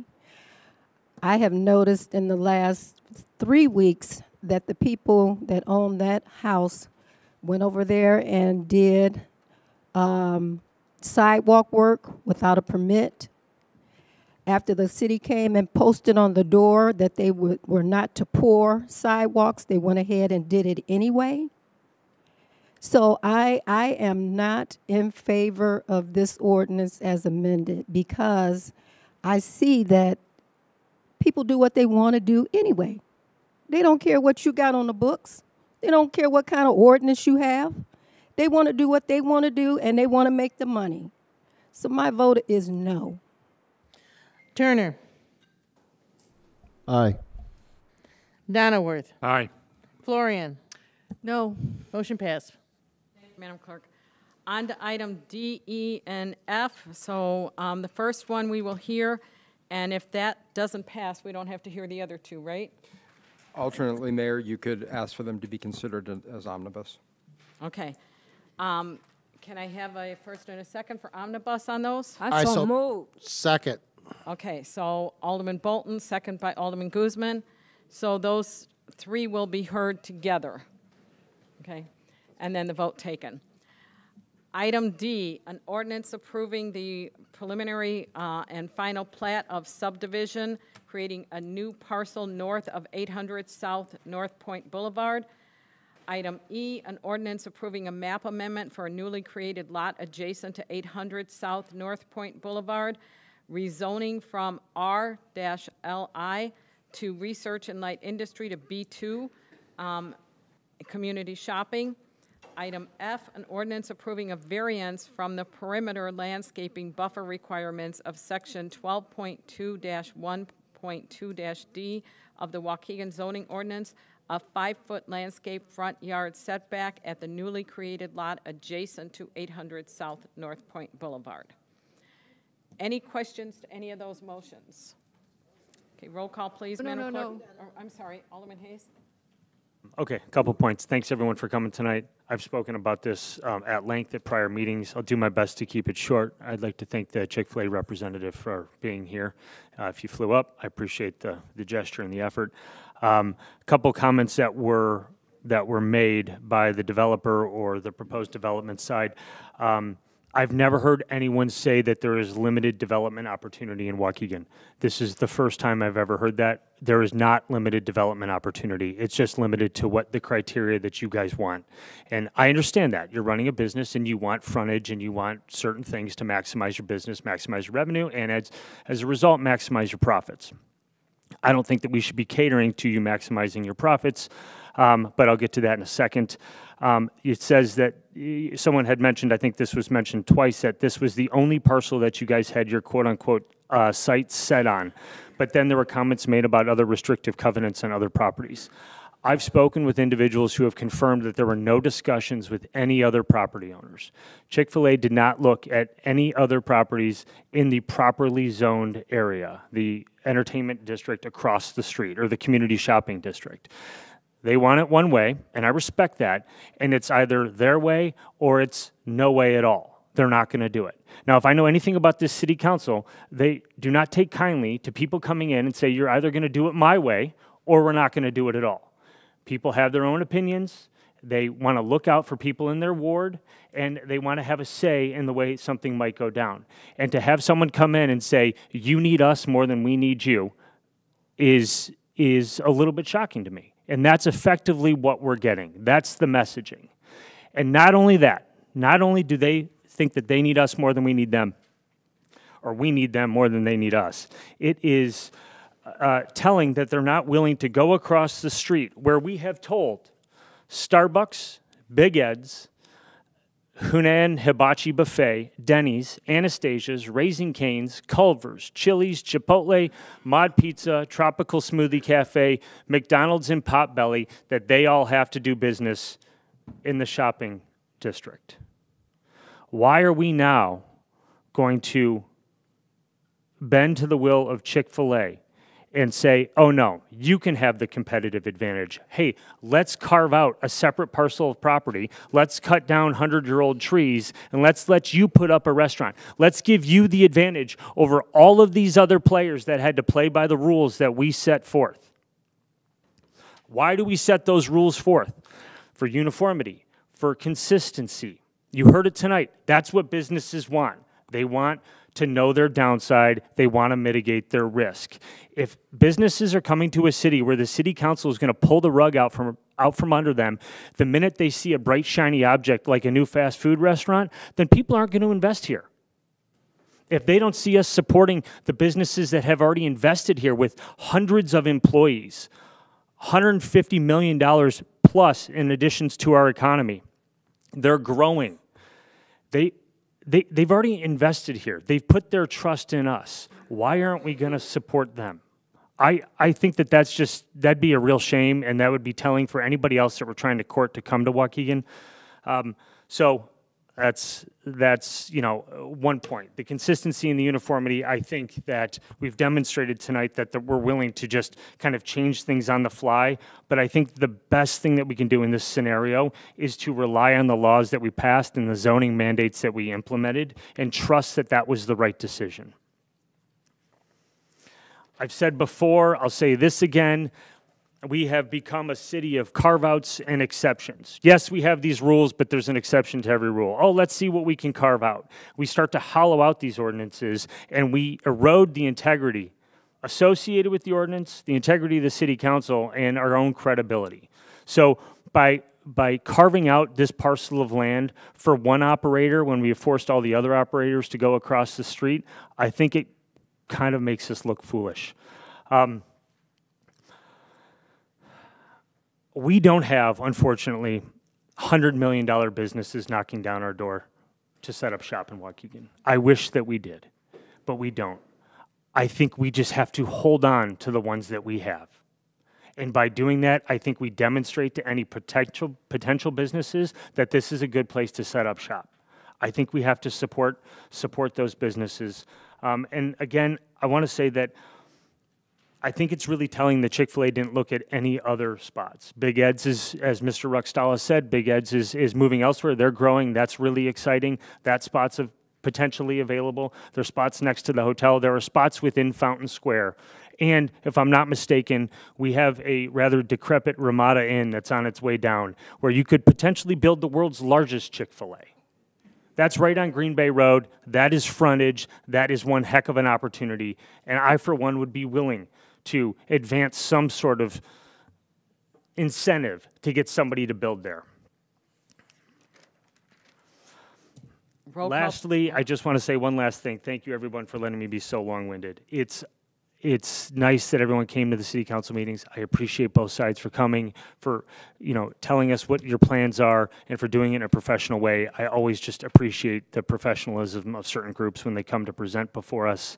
But I think right now we need to support the businesses we have and not chase the bright, shiny object. If Chick-fil-A wants to do business elsewhere, I fully support that.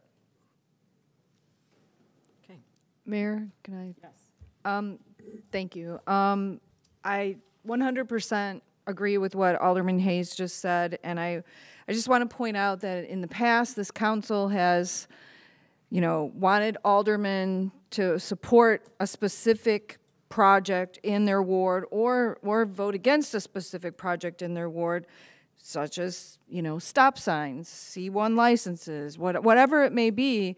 And I think we have to start taking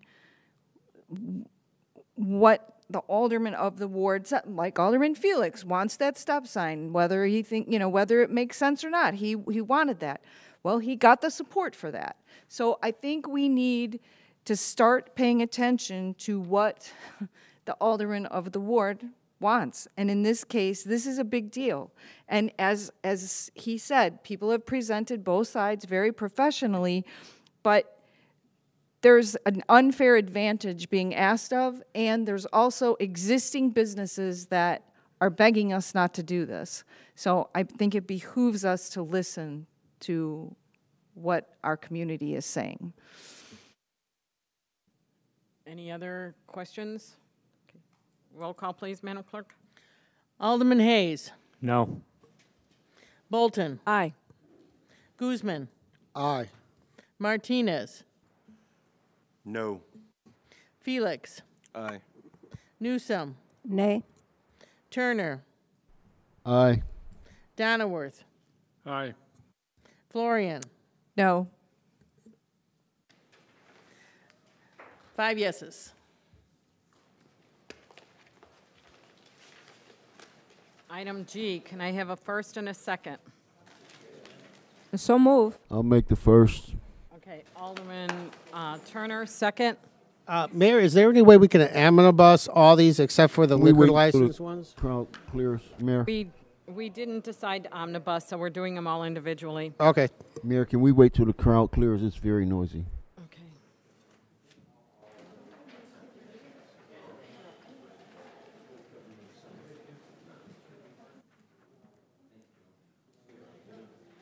Okay, going on to item G, we had Alderman Turner give a first. I need a second. Second. Alderman Martinez, this is an ordinance approving a map amendment and granting conditional use permit and variance for the establishment of a motor vehicle repair and service facility at 701 Belvedere. Any questions to the motion? Okay, roll call, please. Alderman Hayes. Aye. Bolton. Aye. Guzman. Aye. Martinez. Aye. Felix. Aye. Newsome. Aye. Turner. Aye. Donnerworth. Aye. Florian. Aye. Motion passed. Thank you, Madam Clerk. Item H, can I have a first and a second? Alderman Newsome, a second. Second. Alderman Donnerworth.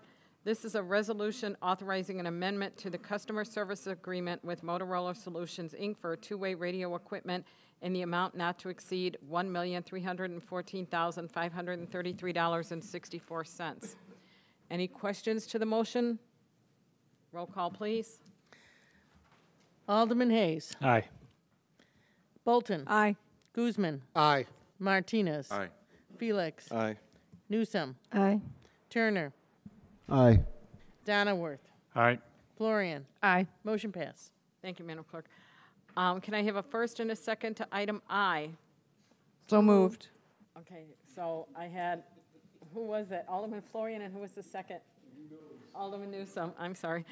A resolution reallocating funds for the procurement of radio devices for the Waukegan Fire and Police Departments in the amount of $500,798,023. Questions to the motion?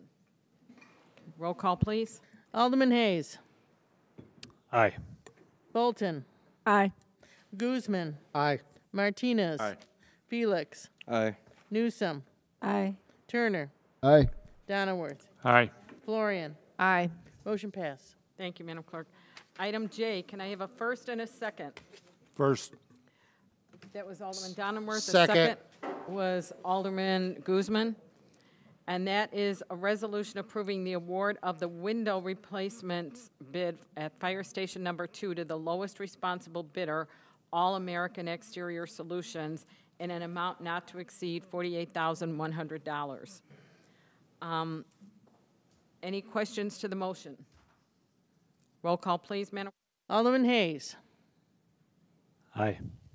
Bolton. Aye. Guzman. Aye. Martinez. Aye. Felix. Aye. Newsome. No. Aye. Turner.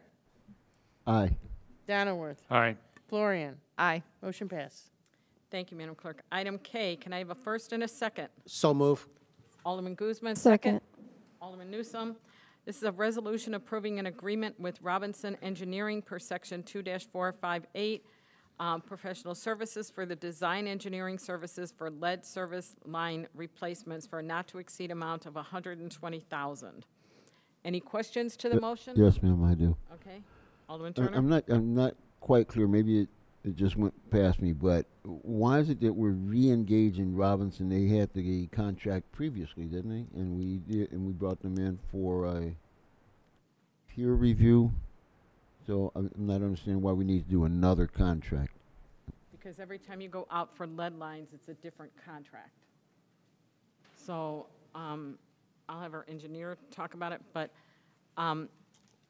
it's a different contract, and they get us our forgivable loans.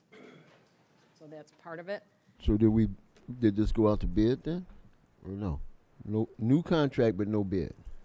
This is, I'll let the engineer explain it, but go ahead. Because this Good isn't evening. bidding for the lead lines yet.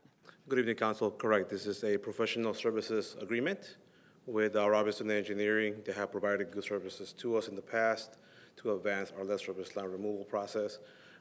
Their task is to ensure all of compliance with the IEPA, our procuring standards. I have one staff member that helps manage some of these projects. She's very busy, as you can understand, with operational tasks. It's very difficult when we go into a resident's home. They have a lot of questions. Staff time is taken by coordinating those. She coordinates with Robinson Engineering every day, our plumbing inspector, our water department, our public works department, to ensure that any questions arise from the residents we're able to answer. Robinson also assists with a lot of those phone calls. Going into someone's home, I cannot emphasize it's a lot of work. There's a lot of questions by our residents, so we require as much of as possible. This item did not go out for bid. Like I mentioned, it's a professional services agreement because we have a section in the ordinance that we can follow for engineering services. They have provided good services to us, like I mentioned, otherwise they wouldn't be here assisting with all this help. With the COI, not COI, with the cost-benefit ratio, what it costs to pay them and the funding that we're achieving with the IEPA, it's a positive. We're moving forward. So, yeah, thank you for all of that. But what I was asking is, they had a contract. Last year, we did a bunch of lead service on 633 or whatever it was. Correct. Robinson did the engineering on that. Correct. Why are we having to sign another contract? That's what I'm missing. Okay, you want to? Yes. Well, why didn't we do all the lead lines in one? That's what I'm asking. What? So Because they only if- did 633, but say there's 1,000. Why didn't they do 1,000? Why didn't we contract for We don't have the 1,000? money for that. We can only group it in, we go out for the money that we have. It's like we don't approve to spend 10,000 or $10 million when we don't have $10 million. So we have to wait to get the funding, and then we do it. So they're all separate contracts based on the funding. Thank you. That's what I was looking for. That's the explanation. Thank you. Okay. Thanks, sir. Roll call, please, Madam Clerk. Alderman Hayes. Aye. Bolton. Aye. Guzman. Aye. Martinez. Aye. Felix. Aye. Newsom. Aye. Turner. Aye. Donenworth. Aye. Florian. Aye. Motion passed. Thank you. Item L, can I have a first and a second? So move. Alderman Guzman, second. Second.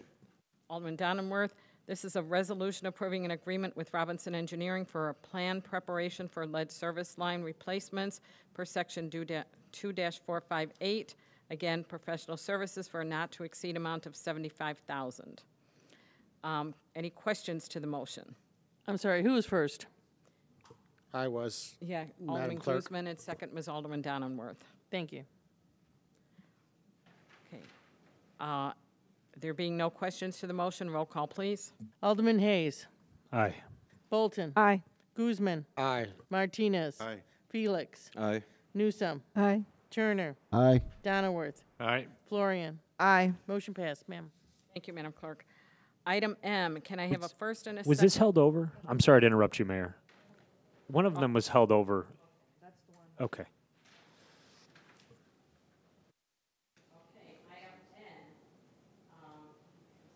Item N, can I have a first and a second? I so move.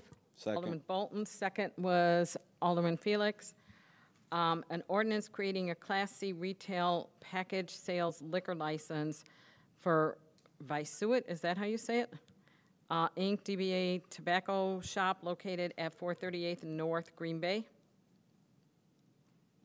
Any questions to the motion? Questions? Okay, roll call, please. Alderman Hayes. Aye. Bolton. Aye. Guzman. Aye. Martinez. Aye. Felix. Aye. Newsom. Nay. Turner. Aye. Donenworth. Aye. Florian. No. Motion passed. Thank you. Item O, can I have a first and a second? I so move. Alderman Guzman, second. Second. Alderman Felix, this is an ordinance amending various provision of the Waukegan Liquor Control Ordinance and Ordinance 18-0-46 regarding Class C1 licenses. Any questions to the motion? I have a question. Alderman Hayes. of all the mistakes we've made tonight, this is the biggest. Without a doubt, this is the biggest mistake. Not requiring petitioners, people who want a liquor license, to come before the city council, explain why they want a liquor license, answer our questions, to just be able to lean on staff and try to get them to push through their application. This is why we sit up here, so that we can approve or not approve these applicants, and then we can go answer to people in the community and explain why we did that. This is our role, and we are pushing it back on staff. While they may be capable, it's not the right move. I don't know how many times to say it. Holding a liquor license, selling alcohol to people is a privilege in the city. I don't see any reason why people shouldn't come before us and ask to be granted that privilege, answer our questions.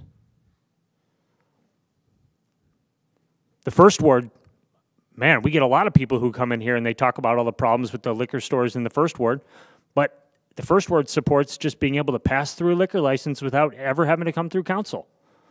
And it just keeps on going. I think that this is a shame. And I think that we are making a colossal mistake. I've been round and round and round with people about this, and I can't for the life of me understand why we would make it so that applicants do not have to come before city council to be given a liquor license. No one has been able to explain it to me. Perhaps the comments will come later. But no one has explained why we should do this, what problem we are solving, how this helps the city, and how it moves the city forward. If you can't answer those questions, then why would you vote yes? Roll call, please. Alderman Hayes. Shockingly, no. Bolton. Aye. Guzman. Aye. Martinez. Aye. Felix. Aye. Newsom. Nay. Turner. Aye. Donnerworth. Aye. Florian. No. Ayes have it. Okay. Item P, can I have a first and a second for an ordinance this is already amended, so can I have a first and a second to item P? So move. Second. Okay, Alderman Martinez, second, Alderman Guzman. Any questions to the motion? Roll call, please. Alderman Hayes. Aye. Bolton. Aye. Guzman. Aye. Martinez. Aye. Felix. Aye. Newsom. Nay. Turner. Aye. Donnerworth. Aye. Florian. Aye. Motion passed. Thank you, Madam Clerk. There being no ordinances, alderperson time. Alderman Hayes. Pass. Alderman Bolton. Yes, I want to acknowledge Edith Newsom for receiving the Dreamers Award yesterday. I applaud you for your achievement. And then I want to announce in my ward, there's on February 8th at 202 South Genesee, there will be a program called Rise to Thrive. The objective of this event is innovative leadership, networking, and to provide health and wellness. The program will start at 8:30 till 4 p.m. And I appreciate our engineers in my ward working on the piping project. I want those to know that we are presently on Lennox, and please respond to the letters, our door-to-door knocking. There's a few of you that are not responding, so it's really imperative that you respond. And then following that, we'll be moving to Martin Luther King. And that's all I have. Thank you. Oh, one last thing. For those that need to reach out to me, feel free to call me at 224-607-8445. I have a report from my phone provider indicating numerous of calls that I received, those coming out as well as coming in. So do not believe those stories that I do not respond to my calls, because I do have a report of every month and every call. Thank you so much. Alderman Guzman. Good evening, all. I want to start off with, I guess I'll start off with congratulating our I don't usually go into national politics since we're local level, but it is our 47th president of the United States. Congratulations. Hopefully we can come together and move this great country of ours forward. Second, I mean, I got a question. We keep getting all this paper and we toss it in the trash. Can we just get a recycling bin to recycle this? Or, I mean, okay.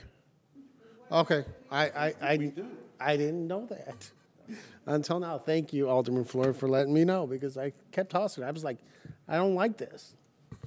I wanted to get that environmental friendly. Second, very important, the hospital. Okay, for some reason or another, it's very quick to say in the paper or anybody, okay, they're a private entity, they're a private entity, they're a private entity. Yes, point one, that is correct. But point two, where do you think they get the money from? The public. So where do they have to answer for? Is the public. And let's be honest here, okay?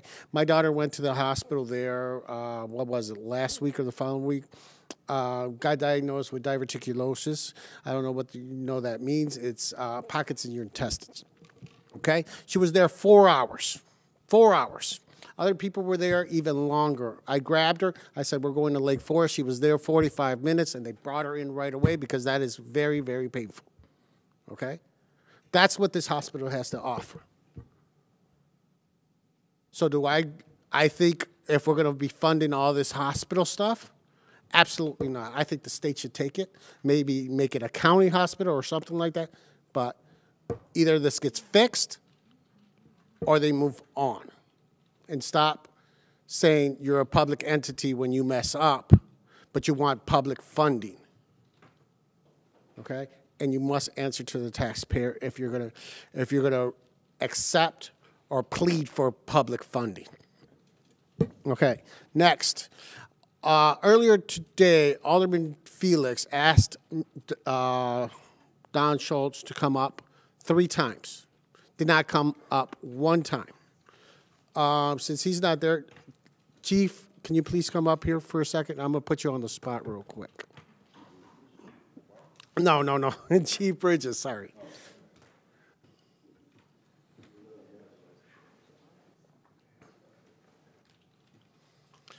I apologize to put you on the spot, but since you're the chief of staff, you're going to get it, buddy. Okay.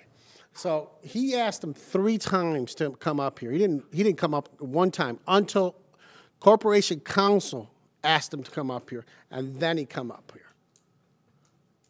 You know, anytime an alderman comes up here and asks for a director of a department head to come up and answer some questions, please have the respect of the elected official of that ward to come up here and please answer his questions. When did this happen? Earlier today. Committee? What committee was that, Alderman Felix? Committee of Development. If you let me know before the meeting, if there's questions, I can get that information for you prior to the committees also. Thank you. I'm sorry? The respect of having exactly some level of recognition. The respect for him to stand up, go to the podium, and answer the question of the alderman that has been elected for the city of Waukegan by the residents, who pays the salary of every single one of us. And this is what we're here for, to answer the questions of the people for the people. Respect is earned. It's not demanded. It's my time. This needs to be said. I was wrong. Those weren't the biggest mistakes we made at the meeting. This is the biggest mistake. You decided to allowing pass. you to, so now to you're gonna spout off like this. It doesn't matter to me. They're gonna have the respect. I mean, I could just let you go on and keep shooting yourself in the foot. You already had your turn, Tom. Let him speak, please. Exactly. It's my time. Respect is earned, not demanded. Keep that in mind. All right? Okay.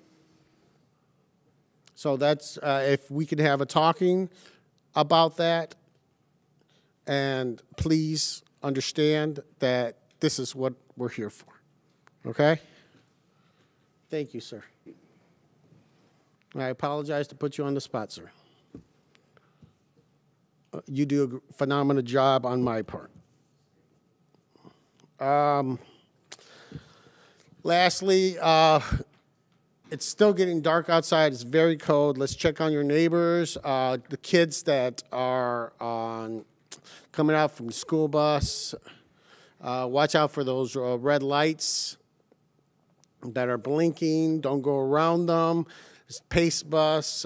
Be careful because they're coming out, and let's be vigilant out there. And winter's not over yet, so let's keep us and our neighbors in mind to make sure they get through this as well as we do. Thank you. Have a good night. Alderman Martinez. Okay, I'm going to be kind of short here. I know the weather is extreme out there. It's really cold. But before I get started, I first want to thank Pastor Anthony Conley, who is still sitting here. Thank you so much, sir, for your vocation. It was empowering. It was also inspiring, and also at a time that you can see when it's really needed. So I appreciate that. Also, just want to let you guys know that I did attend a Martin Luther King Dreamers Breakfast through the Waukegan Township. It was empowering. It was lifting. Congratulations to all the honorees that were recognized. It was a who's who amongst people, and all of them deserve their testimonies, and the awards they received was very poignant and from the heart. But with that being said, I also want to commend two of my constituents in my ward, the Ward 3, that were recipients of the honoree. One was Anita Hanna, who has been with the Waukegan school system for over 28 years, and also with Jeannie Briscoe for her devoted recognition and also advocating for the community and also creating her own non-for-profit that was very successful. So to them, I thank them very much. With that being said, if you need to get a hold of me, I'm at 847-390-2689.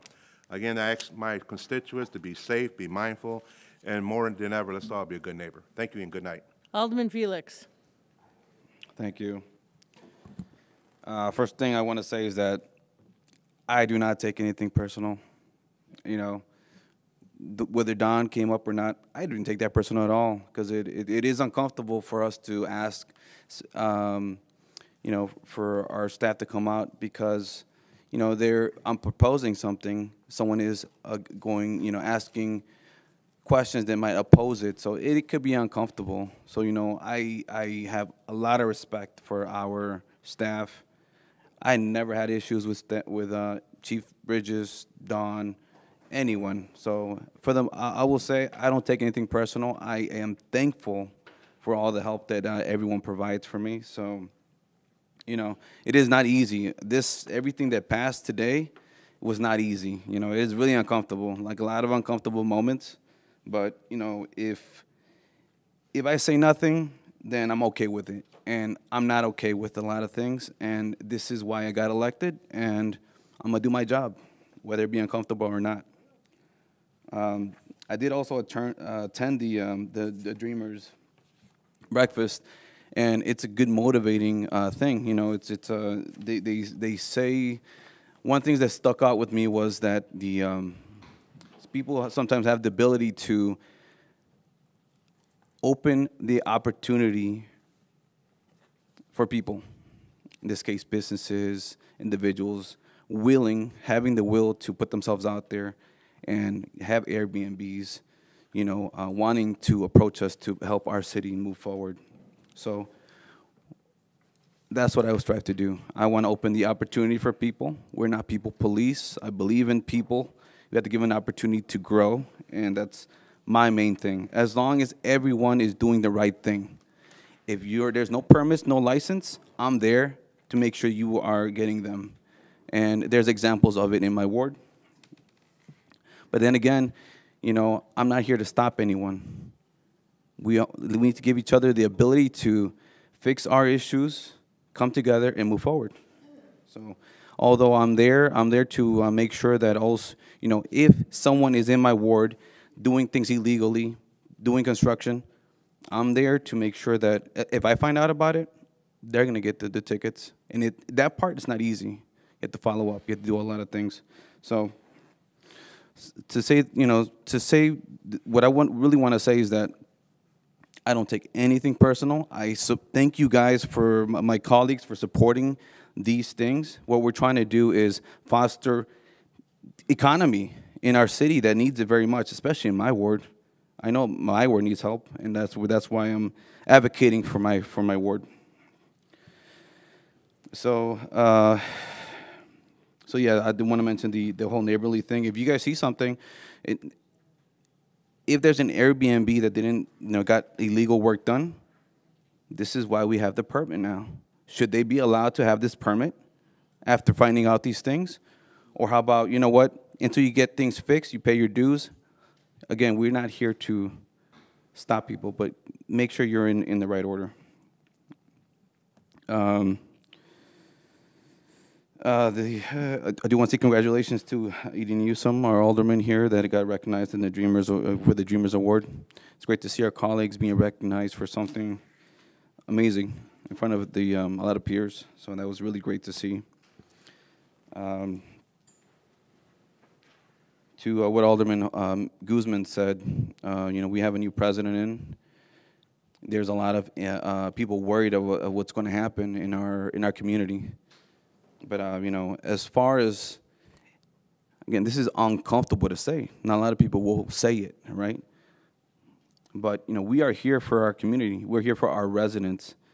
If there's no crime being committed by a specific person, you have nothing to worry about. We're here to back our residents, our community.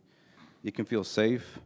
And also, I invite you to look up some of the resources for our immigrant community. Mano Mano is there to help you out. ASES is there to help you out. We have organizations in our community to help people out with that insecurity, that fear. We should not fear. We are here to help our residents of our city. So reach out to them, reach out to me. I have information, I have access to these organizations, and they make themselves available to me and a lot of our aldermen. So we are here to let our city know that you should feel safe. Now, if you are not doing what you're not supposed to do, then there's nothing we can do for you.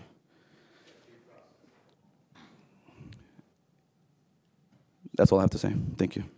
Alderman Newsom. Pass. Alderman Turner. Thank you, Madam Clerk. Couple of things. Excuse me. Remember, folks, we're not only dealing with the cold, but with the low visibility. We've had, as I mentioned previously, we've had a number of people hit by cars today or early this morning. I was out, someone walking in the street, and I nearly hit him or her. I can't tell which, but anyway. Please be cognizant of people walking in the street. All right, so for anyone who might have a need, I do have if you're mobility challenged, you need a ramp for your house. I have a ramp that was made available to me several years ago. I installed it at a neighbor's house over on University. They no longer have need of it. It's available free of charge. We just need to figure out how we transport it and get it installed. If you need a ramp, contact me directly. I also have still have two extra large winter coats, brand spanking new. Still got the tags on and smell good. And if those are available, if you or anyone who might be able to use those coats, contact me directly. So the cold weather is going to break, and we're going to start getting some warmer temperatures up in the 30s. Very likely we're going to get some snowfall. If you are elderly or mobility impaired and you need help, I can send a guy to shovel from your door out to your driveway, out where you park your car or something, right? We can't do the entire driveway. We're not in the snow removal business, but we'll help you out. Contact me directly.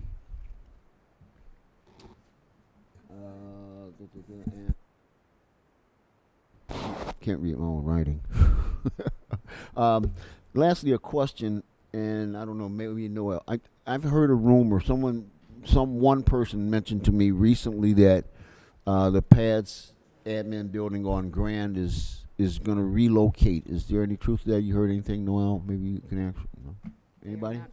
They are not relocating. They are looking at buying. They are not relocating. They are looking at buying another piece of property. But they have not contacted the city. They are a private entity. They can buy whatever they want. They would have to come to a plan for you guys to approve it. But that was announced in the newspaper today, but, you know, that's. Thank you very much. All right, that's all I have. Have a good night, everyone. Be careful. Alderman Donowitz. Yes, thank you very much.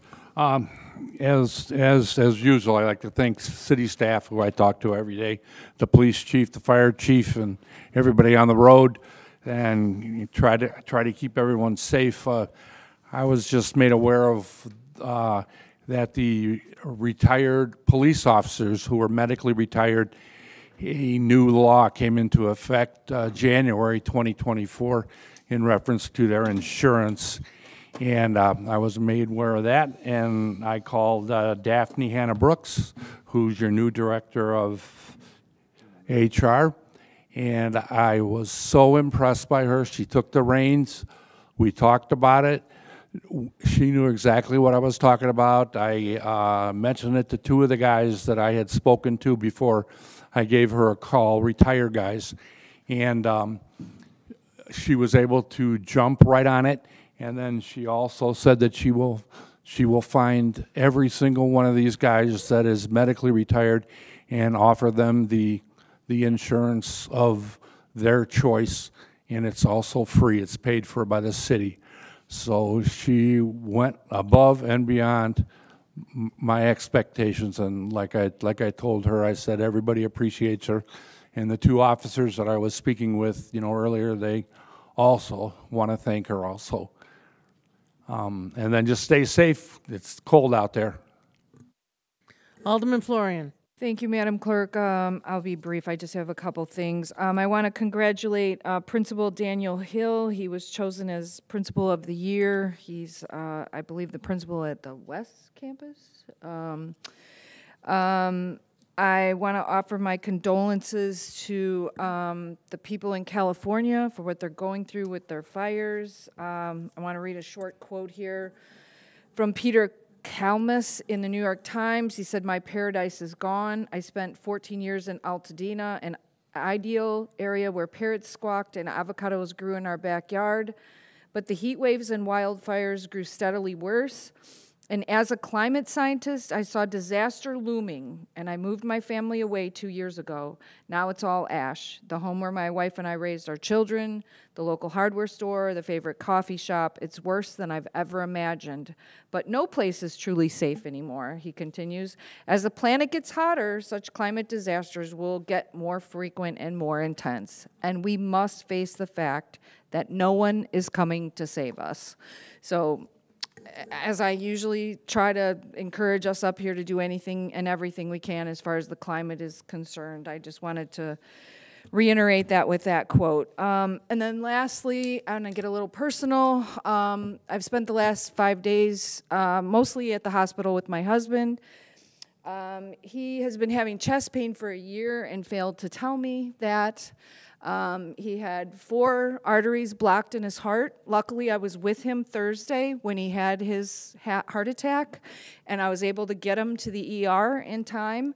So men, please tell someone. I can't tell you how many men I've spoke to. "Oh, I probably wouldn't have told my wife either." It's your life you're talking about. And luckily, he was able to be saved today. He's got a long rehab ahead of him, but please, men, share your health with those that love you, because it can be devastating. So, thank you.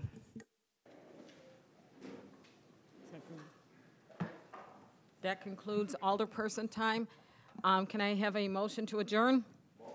Second. Alderman Martinez, second. Alderman Donowitz. All those in favor? Aye. Aye.